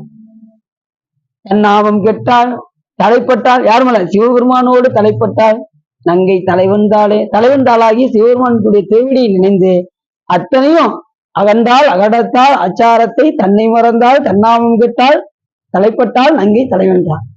அப்போ சாமி அப்படி பாடுறாரு பாட்டுல. தாடலைன்னு பேரு, சிவபெருமானுடைய தாளாகிய திருவடி நம் தலைமையில் படுவதற்கு தாடலைன்னு பேரு. அந்த ஏற்றுற மொழிகள்னு சொல்லுவாங்க, நீங்க பார்த்து இதுல இலக்கணத்துல தாழ்தலை தாடலை. அப்படி அந்த தாளாகிய திருவடியில் ஆரூர் பெருமானுக்கே அத்தனையும் கொடுத்த காரணத்தினால் எல்லாமே ஆச்சாரம் எல்லாமே கடைப்பட்டு கடைசி நிட்டை நிலை கூடுகின்ற நிலைய இந்த பாட்டுல மிக அற்புதமா சொல்றாரு நமது நாவுக்கரசர். அது போல இங்கே நிட்டை அடைந்தவராகிய ஞான யோகிகள் நிலையத்தினும் அதனோடு கிரியையும் நிகழ்த்துவாராயின், யாரே தங்கு கையின் கை கொள்விய வாழை முதலியவற்றை கனிகள் எழுதின அதனை நுகராது சுயில்லாத காயினை கை கொண்டு நுகர விரும்புவர். வயத்தின் கண் ஒளியை அமைந்த பதுமராக முதலிய ரத்தனங்கள் வந்து எய்தி அவற்றினை கொள்ளாது யாரே விடுத்து புள்ளிய கல்லினை கை கொண்டு வந்தார். கனியிருப்ப காய் வந்துட்டு மாதிரி காயை எடுத்துட்டு அவங்க என்ன செய்வாங்க, கனியை நுகர விரும்புவாங்க. ஆசை முதலான காமம் முதலிய குற்ற மனத்தினையும் கெடுத்து ஆக்கையும் வெறுத்து பிற அறிவதற்கு ஆகிய ஞான பிரகாசன ஆகிய சிவன் பொன் போன்ற சீபாதங்களை பற்றினரே ஜனன மரணத்தை ஒழிதவர். யார் சிவனுடைய திருவடி வழிபாடு செய்கின்றார்களோ அவர்கள் இந்த பிறப்பை கண்டு என்ன செய்ய மாட்டாங்க, அஞ்ச மாட்டாங்க. ஜனன மரணத்தை ஒழிந்தவர்கள், பிறப்பு இறப்பை தவிர்த்தவர்கள் யார, சிவபெருமானை வழிபாடு செய்கின்றவர்கள். நம்ம சிவபெருமான வழிபாடு செய்யறதுனால நாம எதுக்கு பயப்படக்கூடாது அப்படின்னா, இறப்பை கண்டு பயப்படக்கூடாது, பிறப்பு இறப்பை கண்டு. ஏன் அப்படின்னா ஏற்கனவே என்ன செஞ்சிருக்கோம், இறந்து பிறந்து வந்திருக்கோம். அதனால நம்ம இறப்பை கண்டு நம்ம என்ன செய்யக்கூடாது. அப்ப என்ன சிவபெருமான் பார்த்து கொடுப்பாரு, அவருக்கு தெரியும் நம்மளை எந்த நிலையில வைத்திருக்க வேண்டும் என்று சிவபெருமானுக்கு தெரியும். அதனால தெரியும் ஒவ்வொரு நினைப்புக்கும் ஒவ்வொரு பிறப்புன்னு ஏற்கனவே சொல்லியாச்சு. இப்ப நம்ம சின்ன பிள்ளைல இருந்து எத்தனையோ நினைப்புகள்லாம் நம்ம நினைச்சிருப்போம்.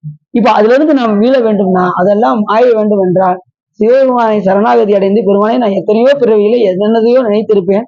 அதையெல்லாம் மாற்றி அமைத்து எடுத்த இந்த பிறவியிலே நீ என்ன செய்ய வேண்டும், என்னை ஆட்கொள்ள வேண்டும் என்று கேட்டால் சிவபெருமான் கண்டிப்பா செய்வாரா செய்ய மாட்டாரா? சாமி அந்த அளவுக்கு ஒன்றணும். தவறுதலா மன்னிப்பதற்கான வாய்ப்பு சாமி கிட்ட இருக்கு. சாமியை பிடிச்சுக்கணும். பிடித்துக் கொண்டால் சிவபெருமான் கண்டிப்பா என்ன செய்வார், எத்தனையோ பிறவிகள் செய்த வினையின் காரணமாக நமக்கு நோய் நொடி எல்லாம் வருது, எல்லாருக்குமே வருது. ஞானிகளுக்கே வருது, நம்ம எல்லாம் என்ன ஏமாத்திரம் சொல்லுங்க.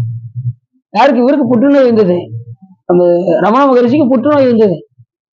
அப்படியே மனம் ஒன்றி வழிபாடு செஞ்சுக்கிட்டு இருந்தாரு. இது கரையெல்லாம் அரிச்சு எலும்பெல்லாம் தெரிஞ்சுதான். அந்த நேரத்துல அவர் கூட்டு போய் கொண்டு போய் ஹாஸ்பிட்டல் சேர்த்தாங்க. அதுக்கப்புறம் சரி பண்ணி அப்ப உள்ள புற்றுநோய் இருக்கு, ஒரு கட்டி இருக்குன்னு சொன்னாங்க. உடனே அவர் என்ன பண்ணாரு, அப்படியே சிவத்தோடு ஒன்றுபட்டு கொண்டே இருந்தார். ஹாஸ்பிட்டல்ல ஊசி எடுத்துட்டு போய் வந்தாங்க. டாக்டர் வந்து ஊசி எடுத்து என்ன செய்ய போறீங்கன்னு கேட்டாரு. இல்ல இந்த குளோரோஃபார்ம் உங்க உடம்புல செலுத்தி அந்த கட்டி எடுக்க போறோம் அப்படின்னா. அதெல்லாம் ஒண்ணும் எடுக்க வேண்டாம், அப்படியே எடு அப்படின்ட்டான். யாரு? ரமண மகரிஷி. ஏன் அப்படின்னா அவங்க உடம்போட இல்ல. இப்ப நமக்கு உடம்புன்னா பயம் வந்துருது. ஊசி இப்படி பக்கத்துல கொண்டு வந்தாலே நமக்கு என்ன வந்துருது, டாக்டர் ஊசி மட்டும் போடாதீங்க டாக்டர், ஏதாவது ஒரு மாத்திரையை கூட கொடுங்க, நான் எப்படியாவது முடிக்கிறேன் அப்படின்னு. சில பேர் என்ன செய்யறாங்கன்னா, எனக்கு ஊசியை கூட போட்டுருங்க, மாத்திரை போட்டு தயவு செய்து எழுதி கொடுத்துடாதீங்க டாக்டர் அப்படிக்காங்க. நிறைய பேர் அப்படிதான் மாத்திரை போட்டு பயப்படாது. நிறைய பேர் பார்த்துருக்கீங்களா? டாக்டர் 2 ஊசியை கூட போட்டுருங்க நான் தாங்கிக்கிறேன், ஆனா மாத்திரை போட்டு எழுதி கொடுத்துறாதீங்க. அந்த அளவுக்கு இருக்கு. நிறைய வீட்டுல அப்படிதான் மாத்திரை, இவ்வளவு பெரிய மாத்திரையா அப்படிங்க. சில பேர் மாத்திரை பார்த்தா பயந்து ஓடுறாங்க. சில பேர் ஊசிக்கு பயப்படுறாங்க. ஆனா அவரு நீ வாட்டையை எடுத்துக்கோங்க கட்டி அப்படின்னாரு. ஏன்னா உடம்பு மேல அவங்களுக்கு பட்டு கிடையாது. உடம்பு மேல என்னைக்கு நமக்கு பற்று வருகிறதோ அது வரைக்கும் நமக்கு பிறப்பு வந்து கொண்டே இருக்கும். உடம்பு மேல என்னைக்கு நமக்கு பற்று இல்லையோ அப்ப நாம இறைவனோடு ஒன்றுபட்டு விட்டோம் என்று. இறைவனோடு ஒன்றுபட்டா உடம்பு தெரியாது, உடம்போட சேர்ந்துட்டோம்னா இறைவன் தெரிய மாட்டாரு, அவ்வளவுதான். இப்ப நமக்கு எது அதிகமா தெரியுது, நம்ம உடம்பு தான் தெரியுது. ஏன் உடம்புங்கிறோம்ல, இறைவன் தெரியவே மாட்டாரு. என்னைக்கு இறைவன் நமக்குள்ள தெரிய ஆரம்பிச்சிட்டாரோ அப்ப இந்த உடம்பு தூங்கியவன் கைப்பொருள் நழுவியது போல் அப்படின்னு நமக்கு சாத்திரம் சொல்லுது. இப்ப இந்த பொருள் நான் கை வச்சிருக்கேன், சின்ன பிள்ளை கையில இதான் கார்னு வச்சுக்கோங்க. சின்ன பிள்ளை கையில ஒரு சின்ன கார் இருக்கு. நீங்க அந்த பிள்ளைகிட்ட நீங்க கேட்டீங்கன்னு வச்சுக்கோங்க, அது என்ன சொல்லும், இப்ப அந்த காரை கொடுன்னு கேட்டா அந்த பிள்ளை என்ன சொல்லும், தரமாட்டேன் அப்படிங்கும். அப்படிதான் சொல்லும். கொஞ்சம் நேரம் ஆனதுக்கு அப்புறம் அந்த குழந்தை என்ன செய்யும், அப்படியே உறங்கிட்டு கையில பிடிச்சுக்கிட்டு அப்படியே உறங்கணும். என்ன ஆகும், ஆட்டோமேட்டிக்கா அந்த பொருளை கீழே போடும். அதே போல ஞானிகள் என்ன செய்வாங்க அப்படின்னா, நாம உடம்பு என் உடம்பு சொல்லிட்டே இருப்போம். ஞானங்கள் கூட கூட கூட கூட இந்த உடம்பு தானாகவே என்ன ஆயிரும், இறைவனோடு ஒன்றுபடும் போது இந்த உடம்பாது தூங்கியவன் கைப்பொருள் நழுவியது போல் ஆகிவிடும். அப்ப உடம்பு மேல அவங்களுக்கு பற்று வராது. தூங்கியவன் கைப்பொருள் நழுவியது போல இந்த உடம்பானது அவர்களை விட்டு நீங்கும். எல்லாமே உடல் ஒளியாகத்தான் கடியுமே தவிர, சித்தாந்தம் அதான் சொல்லுது. என்ன சொல்ல சித்தாந்தம் என்ன சொல்லுது, வினை உடல் ஒளியாகத்தான் கடியும், வேற எது வழியும் கிடையாது, உடல் ஒளியாகத்தான் கடியும். அதனாலதான் சொன்னாரு, இந்த உடம்பு இருக்கும்போது ஊனடைந்த உடம்பின் பிறவியே தான் அடைந்த ஓர் உறுதியை சாருமால் தேனடைந்த மலர்பொழில் பிள்ளையில் மானடம் செய்யும் வரதர் பொற்றால் தொலை என்று சேக்கிழார் சாமி அற்புதமாக சொல். இந்த ஊனடைந்த உடம்பின் பிறவி என்னது, உறுதியான ஒரு பொருளை சார வேண்டும். அது யாரு, சிவபெருமானை சார்ந்தால் இந்த உடம்பின் மேல் பட்டு நமக்கு. ரெண்டாவது ஊனடைந்த பிறவி என்னன்னா, சிதம்பரத்தை போய் தரிசனம் பண்ணணுங்கிறது அந்த இடத்துல சொல்றாரு. மானடம் செய்யும் வரதர் பொற்றால் தொலை, நடராஜ பெருமானை போய் தொழுவதற்காகவே இந்த பிறவி அப்படின்னாரு. வருஷத்துக்கு ஒருக்காவது போயிட வேண்டாமா சிதம்பரத்துக்கு, அந்த வரதனுடைய பொற்றால போய் தொழ வேண்டாமா? எல்லாம் வரதராஜன் பெருமாள் சொல்லியிருக்காங்க. அந்த பேரை கொடுத்தது யாரு, வரங்களை அள்ளி அள்ளி கொடுக்கக்கூடிய வரதராஜன் யாருன்னா சிவபெருமான் தான். அவர் பேர் தான் வரதராஜன். காஞ்சிபுரத்துல யாருக்கு பேர் இருக்கு, பெருமாள் பேர் இருக்கு, வரதராஜ பெருமாள் அப்படின்னு.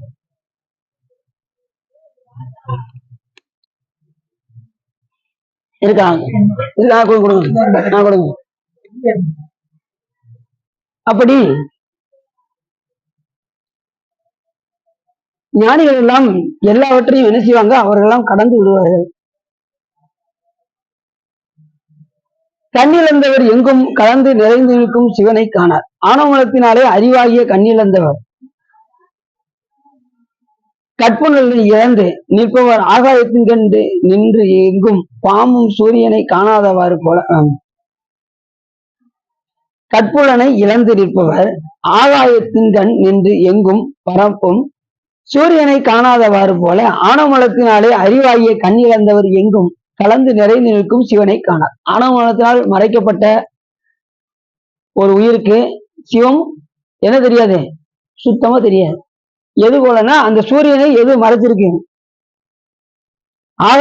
ஆகாயத்தில் எங்கும் இருக்கும் அந்த இது சூரியனை எப்படி மறைத்திருக்கின்றதோ, மேகம் எப்படி சூரியனை மறைத்திருக்கின்றதோ அது போல சிவத்தை காணாதவாறு ஆணவமலம் நமக்கு மறைக்கப்பட்டது.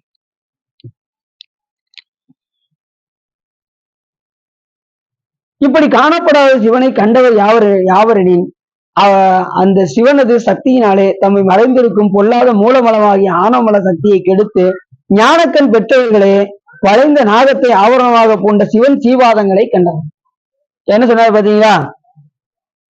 அந்த சிவனது சக்தியினாலே தம்மை மறைத்திருக்கும் பொல்லாத மூலமலமாகிய ஆணவமல சக்தியை கெடுத்து ஞானக்கண் பெற்றவர்களே சிவபெருமானுடைய திருவடியை அடைவர்.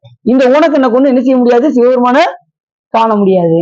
அதுக்கு அவர் பார்த்து அந்த ஞானக்கண் எப்ப கிடைக்கும் கேக்குறீங்களா? ஞானக்கண் எப்ப கிடைக்கும்? பக்குவம் வரும்போது கிடைக்கும். இப்ப நமக்கு எது அதிகமாக வேலை செய்யுது அப்படின்னா புரோதன சக்தி, அதாவது மறைப்பு சக்தி இப்ப நம்ம கிட்ட இயங்கிட்டு இருக்கு. இறைவனை காண முடியாம மறைப்பு சக்தி இயங்கி கொண்டிருக்கின்ற காரணத்தினால் உலகம் தெரியும், சிவன் தெரியாது. இது பக்குவம் அடைந்த காலத்துல இந்த துரோதான சக்தியே அருள் சக்தியாக மாறும். அப்பதான் சிவன் தெரியும். அது வரைக்கும் நம்ம எதை பார்க்க முடியும்? இந்த துரோதன சக்தியினால் உலகத்தை தான் பார்க்க முடியுமே தவிர இறைவனை காண முடியாது. அப்ப அந்த பக்கம் வருவதற்கு என்ன செய்யணும்? அந்த ஞானக்கண்ணை யாரு கொடுப்பா? ஊனக்கண் பாசம் உணராபதியை ஞானக்கண்ணின் சிந்தை நாடி உராத்துணை தேர்த்தி என பாசம் ஒருவ தன்னிலெல்லாம் பதிவுதி எண்ணம் அஞ்செடுத்து அப்படின்னு சிவஞான போது சூத்திரம். இப்ப கண்ணுக்கு தெரியாத இறைவன். இப்ப தொலைவுள்ள பொருட்களை நீங்க எப்படி பார்ப்பீங்க? மைக்ரோஸ்கோப் வச்சு பார்ப்பீங்களா? பார்த்தா என்ன செய்யுது? தொலைவுள்ள பொருள் பக்கத்துல இருக்கிற மாதிரி தெரியுது. அதே போல கண்ணுக்கே தெரியாத இறைவன் அவர் எப்படி பார்க்கணும்? அதுக்கு ஒரு மைக்ரோஸ்கோப் எது? இந்த ஞானக்கண். மைப்படிந்த கண்ணாலும் தானும் கட்சி மயானத்தான் வார்சடையான் என் நினல்லான் ஒப்புடைய நல்லன் ஒருவனல்லன் ஓர் ஊரனும் அல்லன் ஓர் உருவமும் இல்லி அப்படியும் அந்நிறமும் அவ்வண்ணமும் அவன் அருளே கண்ணாக காணினல்லால் இப்படியன் இந்நிறத்தன் இவ்வண்ணத்தன் இவன் இறைவன் என்று எழுதி காட்டோனா அது அப்பசாமி சொல்றாரு. அப்படி எப்படியும் பார்க்க முடியாத நிலையில ஒப்புடைய நல்லன் ஒருவன் நல்லன் ஓர் ஊரனும் அல்லன் ஓர் உருவமும் இல்லை. உருவமே இல்லாதவர் எப்படி நம்ம பார்க்க முடியும்? உருவமும் இல்லை. அப்படியும் அந்நிறமும் அவ்வண்ணமும் அவன் அருளே கண்ணாக காணினல்லால் அவன் பார்த்து ஒரு கண்ணை கொடுக்கணும். அந்த அருள் கண்ணை நமக்கு கொடுக்கணும். அந்த கண் இல்லாம நாம என்ன செய்ய முடியாது? இறைவனை பார்க்க முடியாது. அந்த ஞானக்கண்ணை அவர் தான் கொடுக்கணும். அவர் பார்த்துதான் தன்னை காட்டணும். நான் தான்ப்பா சிவம் அப்படின்னு யார் காட்டணும்? சிவபெருமான் தான் காட்டணும். நம்ம அறிவு கொண்டு எல்லாம் பார்ப்பேன் அப்படின்னு நினைச்சு போனா தன்முனைப்புல போய் பார்க்க முடியாது. சாமி பார்த்து பாப்பா என்னை காட்டி உன்னை காட்டி இன்ப தொட்டிலேயே ஆட்டி வளர் சொக்கனாதா என்று துணியா சம்பந்தர் சொல்வதற்கிணங்க அந்த பக்குவம் உள்ள காலத்துல சாமி தன்னை காட்டுவார். தன்னையும் காட்டுவார், உயிரையும் காட்டுவார்.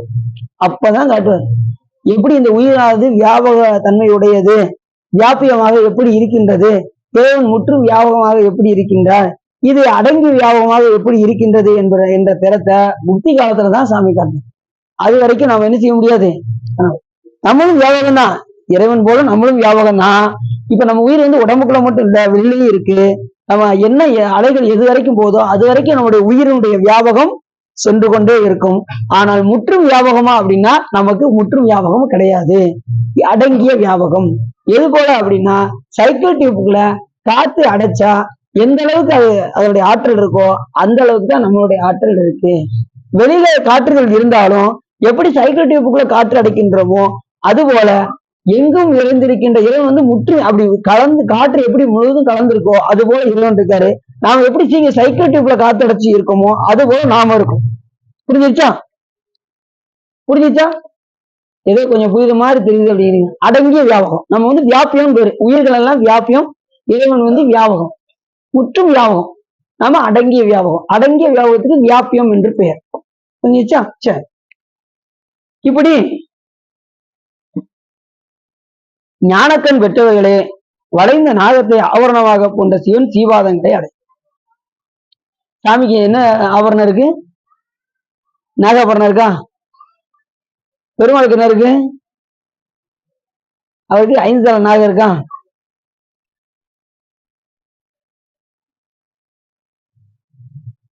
ஐந்து குலம். அவருடைய நாகத்தை சொல்லுவார். ஐந்து குலம்ல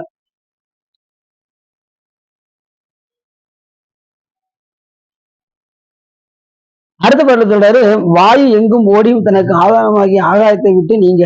அது போன்று சிவஞானிகளுக்கு தமக்கு அச்சம் உண்டாம் காலத்து தேன் போலும் சொல்லினை உடைய மடவார்கள் என்ற தோழினை கலந்து அனுபவிக்கும் பொழுதும், கோபம் மேலிடவருக்கு குற்றம் செய்தாரை வெறுத்து தண்டிக்கும் பொழுதும், எக்காலத்தும் ஞான சொருவியா இருக்கின்ற சிவனை விட்டு நீங்க. அவங்களுக்கு காம கோபம் வந்தாலும் கூட, கோபங்கள் வந்தாலும் கூட, சிவபெருமானை நினைத்து கொண்டிருக்கின்ற காரணத்தினால் அவர்களை எதுவுமே என்ன செய்யாதா, பந்திக்காதான். யாரு? சிவஞானிகளுக்கு காம முதலான இது வந்தாலும், கோபமே மேலிட்டாலும் அவங்க சிவபெருமானை முன்னிறுத்தி அந்த இதுல இருந்து நீக்கிக் கொள்வார்கள். யாரு? சிவஞானிகள். இப்ப எல்லா காலத்திலயுமே இந்த குணங்கள் நமக்கு வருமா அப்படின்னா, எல்லா நிலையிலையும் வரும். சாமி எல்லா இதுலயும் டெஸ்ட் பண்ணுவாரு. நம்ம இன்னும் அந்த இதுல இருந்து நீங்கி வந்திருக்கோமா அப்படின்னு சாமி என்ன செய்வாரா? இப்ப அப்பசாமிக்கு அப்படிதான் செஞ்சாரு. இன்னும் காம முதலான குணங்கள் இருக்கான்னு தேவ மாதர்களை கொண்டு வந்து நடனம் ஆட விட்டாரு. அவங்க என்னிடம் இருந்து செல்லுங்கள் அப்படின்னாரு. அவங்க போயிட்டாங்க. சரி, மத்த நகைகள் மேல ஆசை இருக்கான்னு பொண்ணு மணியை கீழே அப்படி கலந்து தூக்கி விட்டாரு. அதை எடுத்து கொண்டு போய் குப்பையில போட்டாரு. இன்னும் உலகத்துல என்னென்ன பற்று இருக்குன்னு சாமி பார்ப்பாரு. புரியுது அவங்களுக்கு? பற்று இருக்கும் வரை நமக்கு பிறவி வந்து கொண்டே இருக்கும். பற்றில் இருந்து நீங்கள் விட்டீர்கள் என்றால் உங்களுக்கு பிறப்பு வராது. யாதனின் நீங்கியான் நோதல் அதனின் இளன். யார் சொன்னது? வள்ளுவர். 2 வருஷத்துக்கு அது வள்ளுவர் தான். அது நீங்க எந்த ஒரு பொருள் இருந்து நீங்க நீங்கிறீங்களோ அந்த பொருள்னால உங்களுக்கு துன்பம் இல்லை. புரியுது உங்களுக்கு? உதாரணத்துக்கு ஐஸ்கிரீம் உதாரணம் எடுத்துக்கோங்க. ஐஸ்கிரீம் நான் சாப்பிட மாட்டேன்னு அதுல இருந்து நீங்கிட்டீங்கன்னா அந்த பொருளால உங்களுக்கு துன்பம் இல்லை. டிவி நாளைக்கு நான் பார்க்க மாட்டேன் அதுல இருந்து நீங்கிட்டீங்கன்னா உங்களுக்கு துன்பம் இல்லை. கண்ணாடி போட வேண்டாம். இப்படி எந்த உலகத்துல எந்தெந்த பொருள்கள் மேல நீங்க பற்றில் இருந்து நீங்குகின்றீர்களோ, யாதனின் நீங்கியான் நோதல் அதனின் இலர். அந்த பொருளினால் உங்களுக்கு துன்பம் இல்லை. எந்தெந்த பொருளா நீங்க பற்று வச்சிருக்கீங்களோ அந்த பொருள்னால உங்களுக்கு துன்பம் வரும் அப்படின்னு ராஜபுரத்துல ஒருத்தவங்க இருக்காங்க. அவங்களுக்கு பிள்ளை மேல அவ்வளவு பற்று. நல்லா தெரிஞ்சுக்கோங்க. அந்த பிள்ளை மேல அவ்வளவு பற்று. அது ஆம்பளை பையன். ஒரு பையன். அந்த பையன் மேல உசுரே விடுவாங்க. அந்த அளவுக்கு அந்த பையன் மேல. கடைசி என்ன செஞ்சுட்டா தெரியுமா? அந்த பையன் தாய் எனக்கு வேண்டாம் அப்படின்னு சொல்லி எல்லாம் எனக்கு ஒருத்தவர்ல எழுதி கொடுங்கன்னு சொல்லி நடுத்தரில் விட்டுட்டு போயிட்டான் அந்த பையன். ஒரு பையன். அந்த பையன் மேல எந்த அளவுக்கு பற்று வச்சிருந்தாங்களோ அந்த அளவுக்கு என்ன ஆயிடுச்சு? அந்த பையனால துன்பம் வந்துருச்சு. புரியுது அவங்களுக்கு? அதனால நீங்க பற்று யார் மேல வைக்கணும்? பற்றற்றானாகிய சிவபெருமான் மேல் பற்று வைத்தால், அதுக்காக பிள்ளை மேல பற்று வைக்க வேண்டாம் இல்ல. அதாவது பாசம் இருக்கணும், பற்றுதல் இருக்கக்கூடாது. பற்றுதல்னா ஒன்றுதல்னு அர்த்தம். அவங்கதான் நமக்கு உலகம், அவங்களை விட்டா நமக்கு எதுவும் கிடையாது அப்படின்னு நினைக்க கூடாது. உங்க பற்றுல யார்கிட்ட இருக்கும்? சாமிகிட்ட பற்று இருக்குன்னா மத்தவங்க சிவபெருமான் பார்த்துக்குவாரு. உங்க குழந்தைகள்லாம் யாரு பாப்பா? நம்மளா பார்த்துக்கிட்டு இருக்கோம். நானே இந்த வீட்டுக்கு உழைச்சு போட்டுக்கிட்டே இருக்கேன் அப்படின்னு சொல்லலாமா? நம்மளா போடுறோம். யாரு கொடுக்கா? அதனால கொடுத்த ஆளுக்கு தெரியும் எப்படி அதை வளர்க்கணும்னு. சாமிக்கு தெரியும். அதனால வேதித்து வளர்த்தெடுத்த வெய்வலை தன் பாதத்திறம்பாடி அடையலோ எம்பாவா என்று கூறுவதற்கு என்னங்க, சாமி என்ன செய்வாரு? அந்தந்த குழந்தைய எப்படி வளர்க்கணுமோ வேதித்து வளர்த்து எடுப்பார்கள். யாரு? நமது உமையம்பு.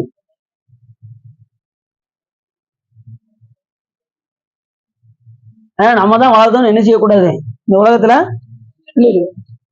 நீங்கியான் இன்னுமா நீ சாப்பிடுறீங்களா?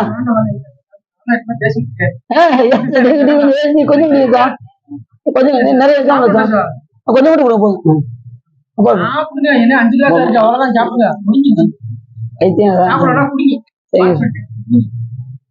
இப்படி ஒரு பொருள் இருந்து நாம நீக்கிட்டோம்னா அந்த பொருள்லாம் நமக்கு துன்பம் இல்லை. எந்த ஒரு பொருள் மேலேயும் என்ன செஞ்சிடாங்க? ஒன்றாதீங்க. உங்களோட ஒன்றுதல் சிவபெருமான்ட்ட வைங்க. பற்றுக பற்றற்றான் பற்றினை அப்பற்றை பற்றுக பற்றி விடற்கு. யாரு மேல பற்று வைக்கணும்?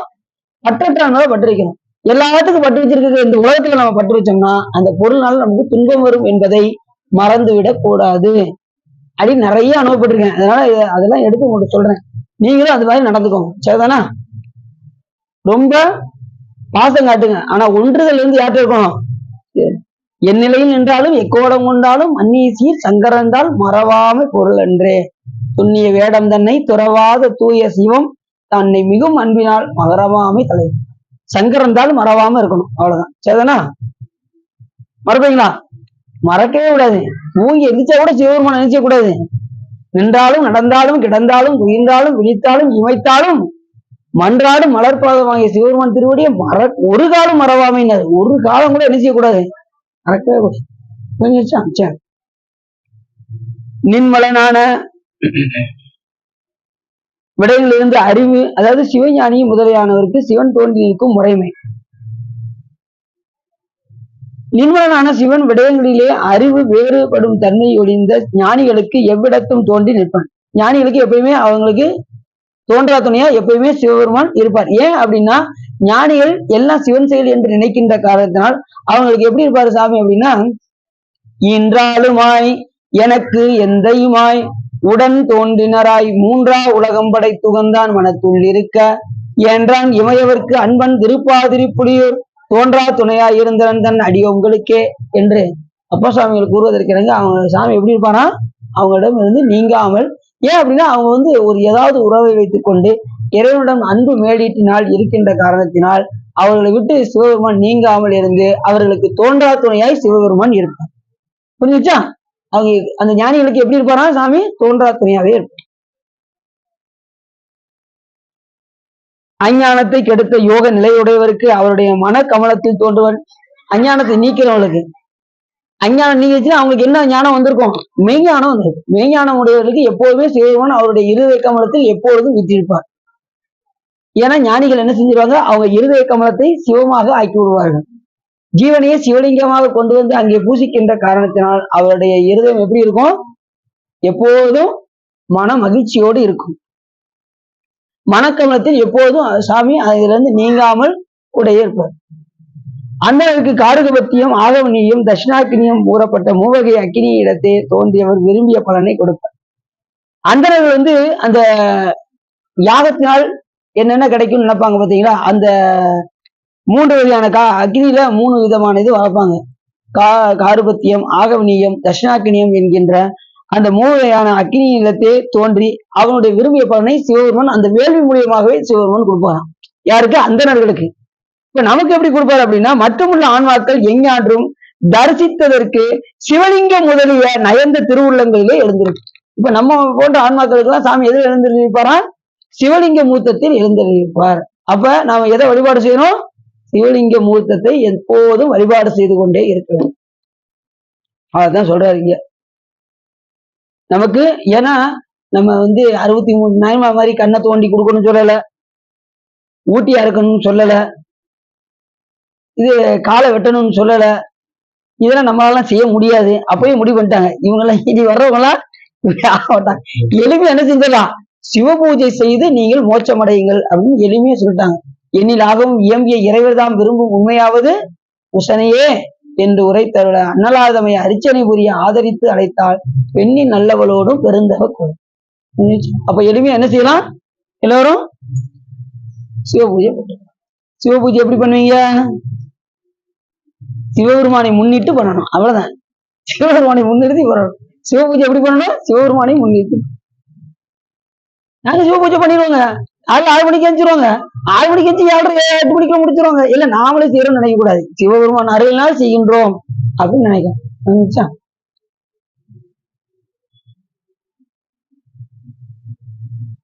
7:30 அப்பதான்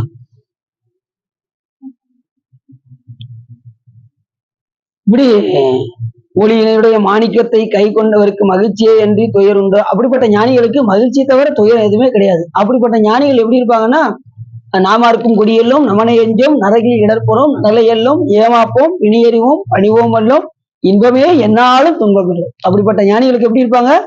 இன்பம் தான் என்னைக்குமே இருக்குமே தவிர அவங்களுக்கு துன்பமே இல்லை. எப்படி உள்ளவங்க? இறைவனோடு ஒன்றுபடுவர்களுக்கு எவன் மீது பயம் இல்லை. அங்க ஏற்கனவே சொன்னேன்ல, ஓங்கி ஒடுங்கி நிலை பெற்ற உத்தமன் உள்ளம் அங்கு நமனும் அங்கு இல்லை இராப்பகல் இல்லைன்னு சொன்ன பார்த்தீங்களா? எவனே வந்தாலும் அவங்க என்ன செய்ய மாட்டாங்க, கவலையே பட மாட்டாங்க. அவர் வாட்ட வர்றாரு, என்ன முழுவதும் சிவபெருமான் இருந்தா எவன் வந்தா வந்துட்டு போறாரு. நமக்கு கூட யாரு இருக்கான்? சாமி இருக்கு. பாம்பு வந்துச்சுன்னா கருடன் பக்கத்துல இருந்தோம்னா பாம்பு கண்டு நமக்கு பயம் இருக்கா? நம்ம சிவபெருமான் பக்கத்துல இருந்து வினை கண்டு நம்ம பயப்படலாமா? நம்ம பயப்பட வேண்டிய தேவையே இல்லை. நம்ம துணிஞ்சு நிக்கலாம். சாமி பக்கத்துல போய் போய் நின்னா போதும், வழிபாடு செஞ்சுக்கிட்டே இருந்தா போதும். இப்ப அடுத்து இன்னுமே வரப்போகுது. நீங்க இந்த உலகத்துல நீங்க என்ன செய்யணும் அப்படின்னா, வழிபாடை மட்டும் விடாம செஞ்சுக்கிட்டே இருங்க. எது நடக்கலையே, இது கிடைக்கலையேன்னா நீங்க நினைக்க வேண்டாம். நல்லா தெரிஞ்சுக்கோங்க. முக்கியமான பாயிண்ட் என்னன்னா, உங்களுடைய வழிபாடை விடாம இறக்கும் வரை செய்து கொண்டே இருங்கள். கண்டிப்பா அதுக்குரிய பலனை சிவபெருமான் உங்களுக்கு கொடுப்பாரு. ஏன்னா அடுத்து ஒரு பிறவியே வந்தாலும் உயர்ந்த குடியில் பிறக்க வைத்து தன்னை நினைக்குமாறு சிவபெருமான் செய்வார். புரிஞ்சுச்சா? பக்குவம் வரைக்கும் பிறவி கண்டிப்பா உண்டு. அப்படி பிறவி வந்தாலும் உங்களுடைய வழிபாடை நீங்கள் விடாம செய்து கொண்டிருந்தால் உயர்ந்த குடியில் பிறக்க வைத்து தன்னை நினைக்குமாறு சிவபெருமான் செய்வார். இல்லைன்னு வச்சுக்கோங்களேன், ஒரு கீழான குடியில பிறந்து இல்ல ஒரு காட்டு மிருகமா பிறந்து ஒவ்வொருத்தையும் அடி வாங்கி இது பண்ணலாமா யோசிச்சு பாருங்க. ஒவ்வொரு மிருகமும் அடிச்சு அடிச்சு சாப்பிடுது, யோசிச்சு பாருங்க. அந்த மாதிரி பிறந்தா என்ன ஆகும் யோசிச்சு பாருங்க. அதனால உங்களுடைய வழிபாடுகளை விடாமல் செய்து கொண்டே இருங்கள் அப்படின்னு எல்லா நூல்களும் நமக்கு சொல்லுது. இறக்கும் வரை இந்த பணியை நீங்கள் செய்து கொண்டே இருங்க. உங்க பணிய வழிபாட விடாம செஞ்சுக்கிட்டே இருங்க. எது வரைக்கும்னா இறக்கும் வரை.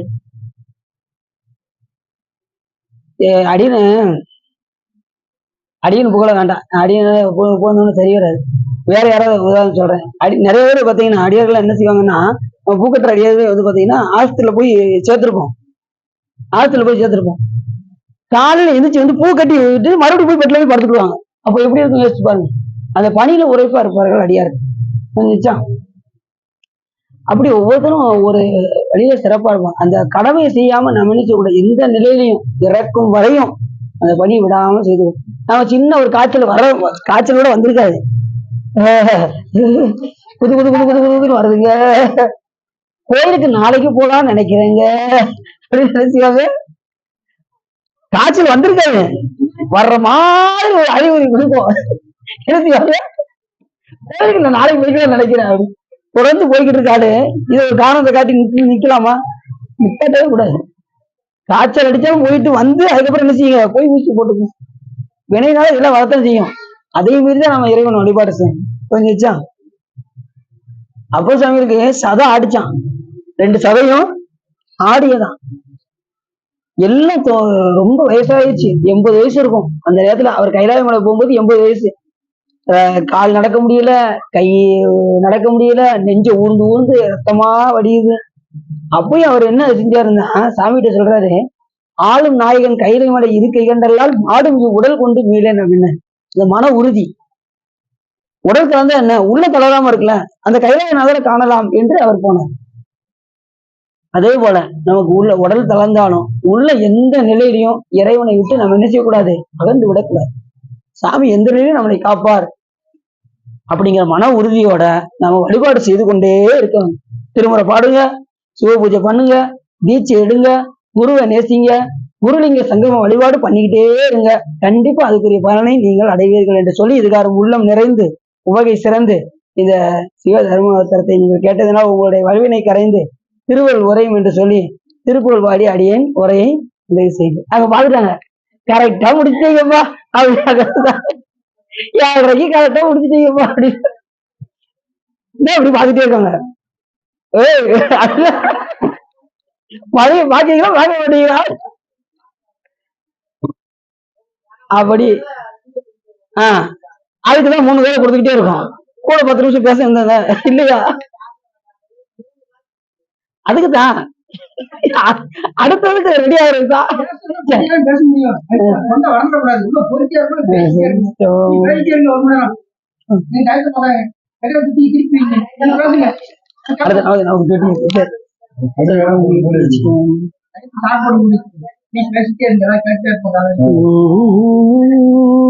சந்ததம் வந்த தொடராதே, சஞ்சலம் துஞ்சி திரியாதே, கந்தன் என்றென்று முனை நாளும் கண்டு கொண்டன் புற்றிடுவேனோ, தந்தியின் கொம்பை புணர்வோனே சங்கரன் பங்கீர் சிவை பாலா செந்திலம் கண்டி கதிர்வேளா தென்கரம் குன்றில் பெருமாளே.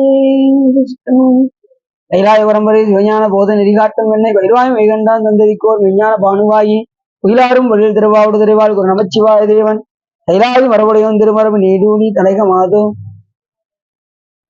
வையம் நெடுக மாமலை மண்ணுக மெய் விரும்பிய அன்பர் விளங்குக சைவ நன்னெறிதான் தலை தொங்குக தெய்வவன் திருநீதி சிறக்கவே வான்முகில் வளாது பெய்க மடிவளம் திறக்க மன்னன் கோன்முறை அரசு செய்க குறைவில்லாது ஈகள் வாழ்க நான்முறை அறங்கள் ஓங்க நற்றவம் வெல்லுமல்க மேன்மைகள் சைவ நீதி விளங்குக உலகமெல்லாம். அழகா பார்வதி பதையே நாடுதுவனே போற்றி முகத்து சிற்றம்பலம் தில்லையம்பலம் பொன்னம்பலம் அருணாச்சலம் இடகாம்பரம்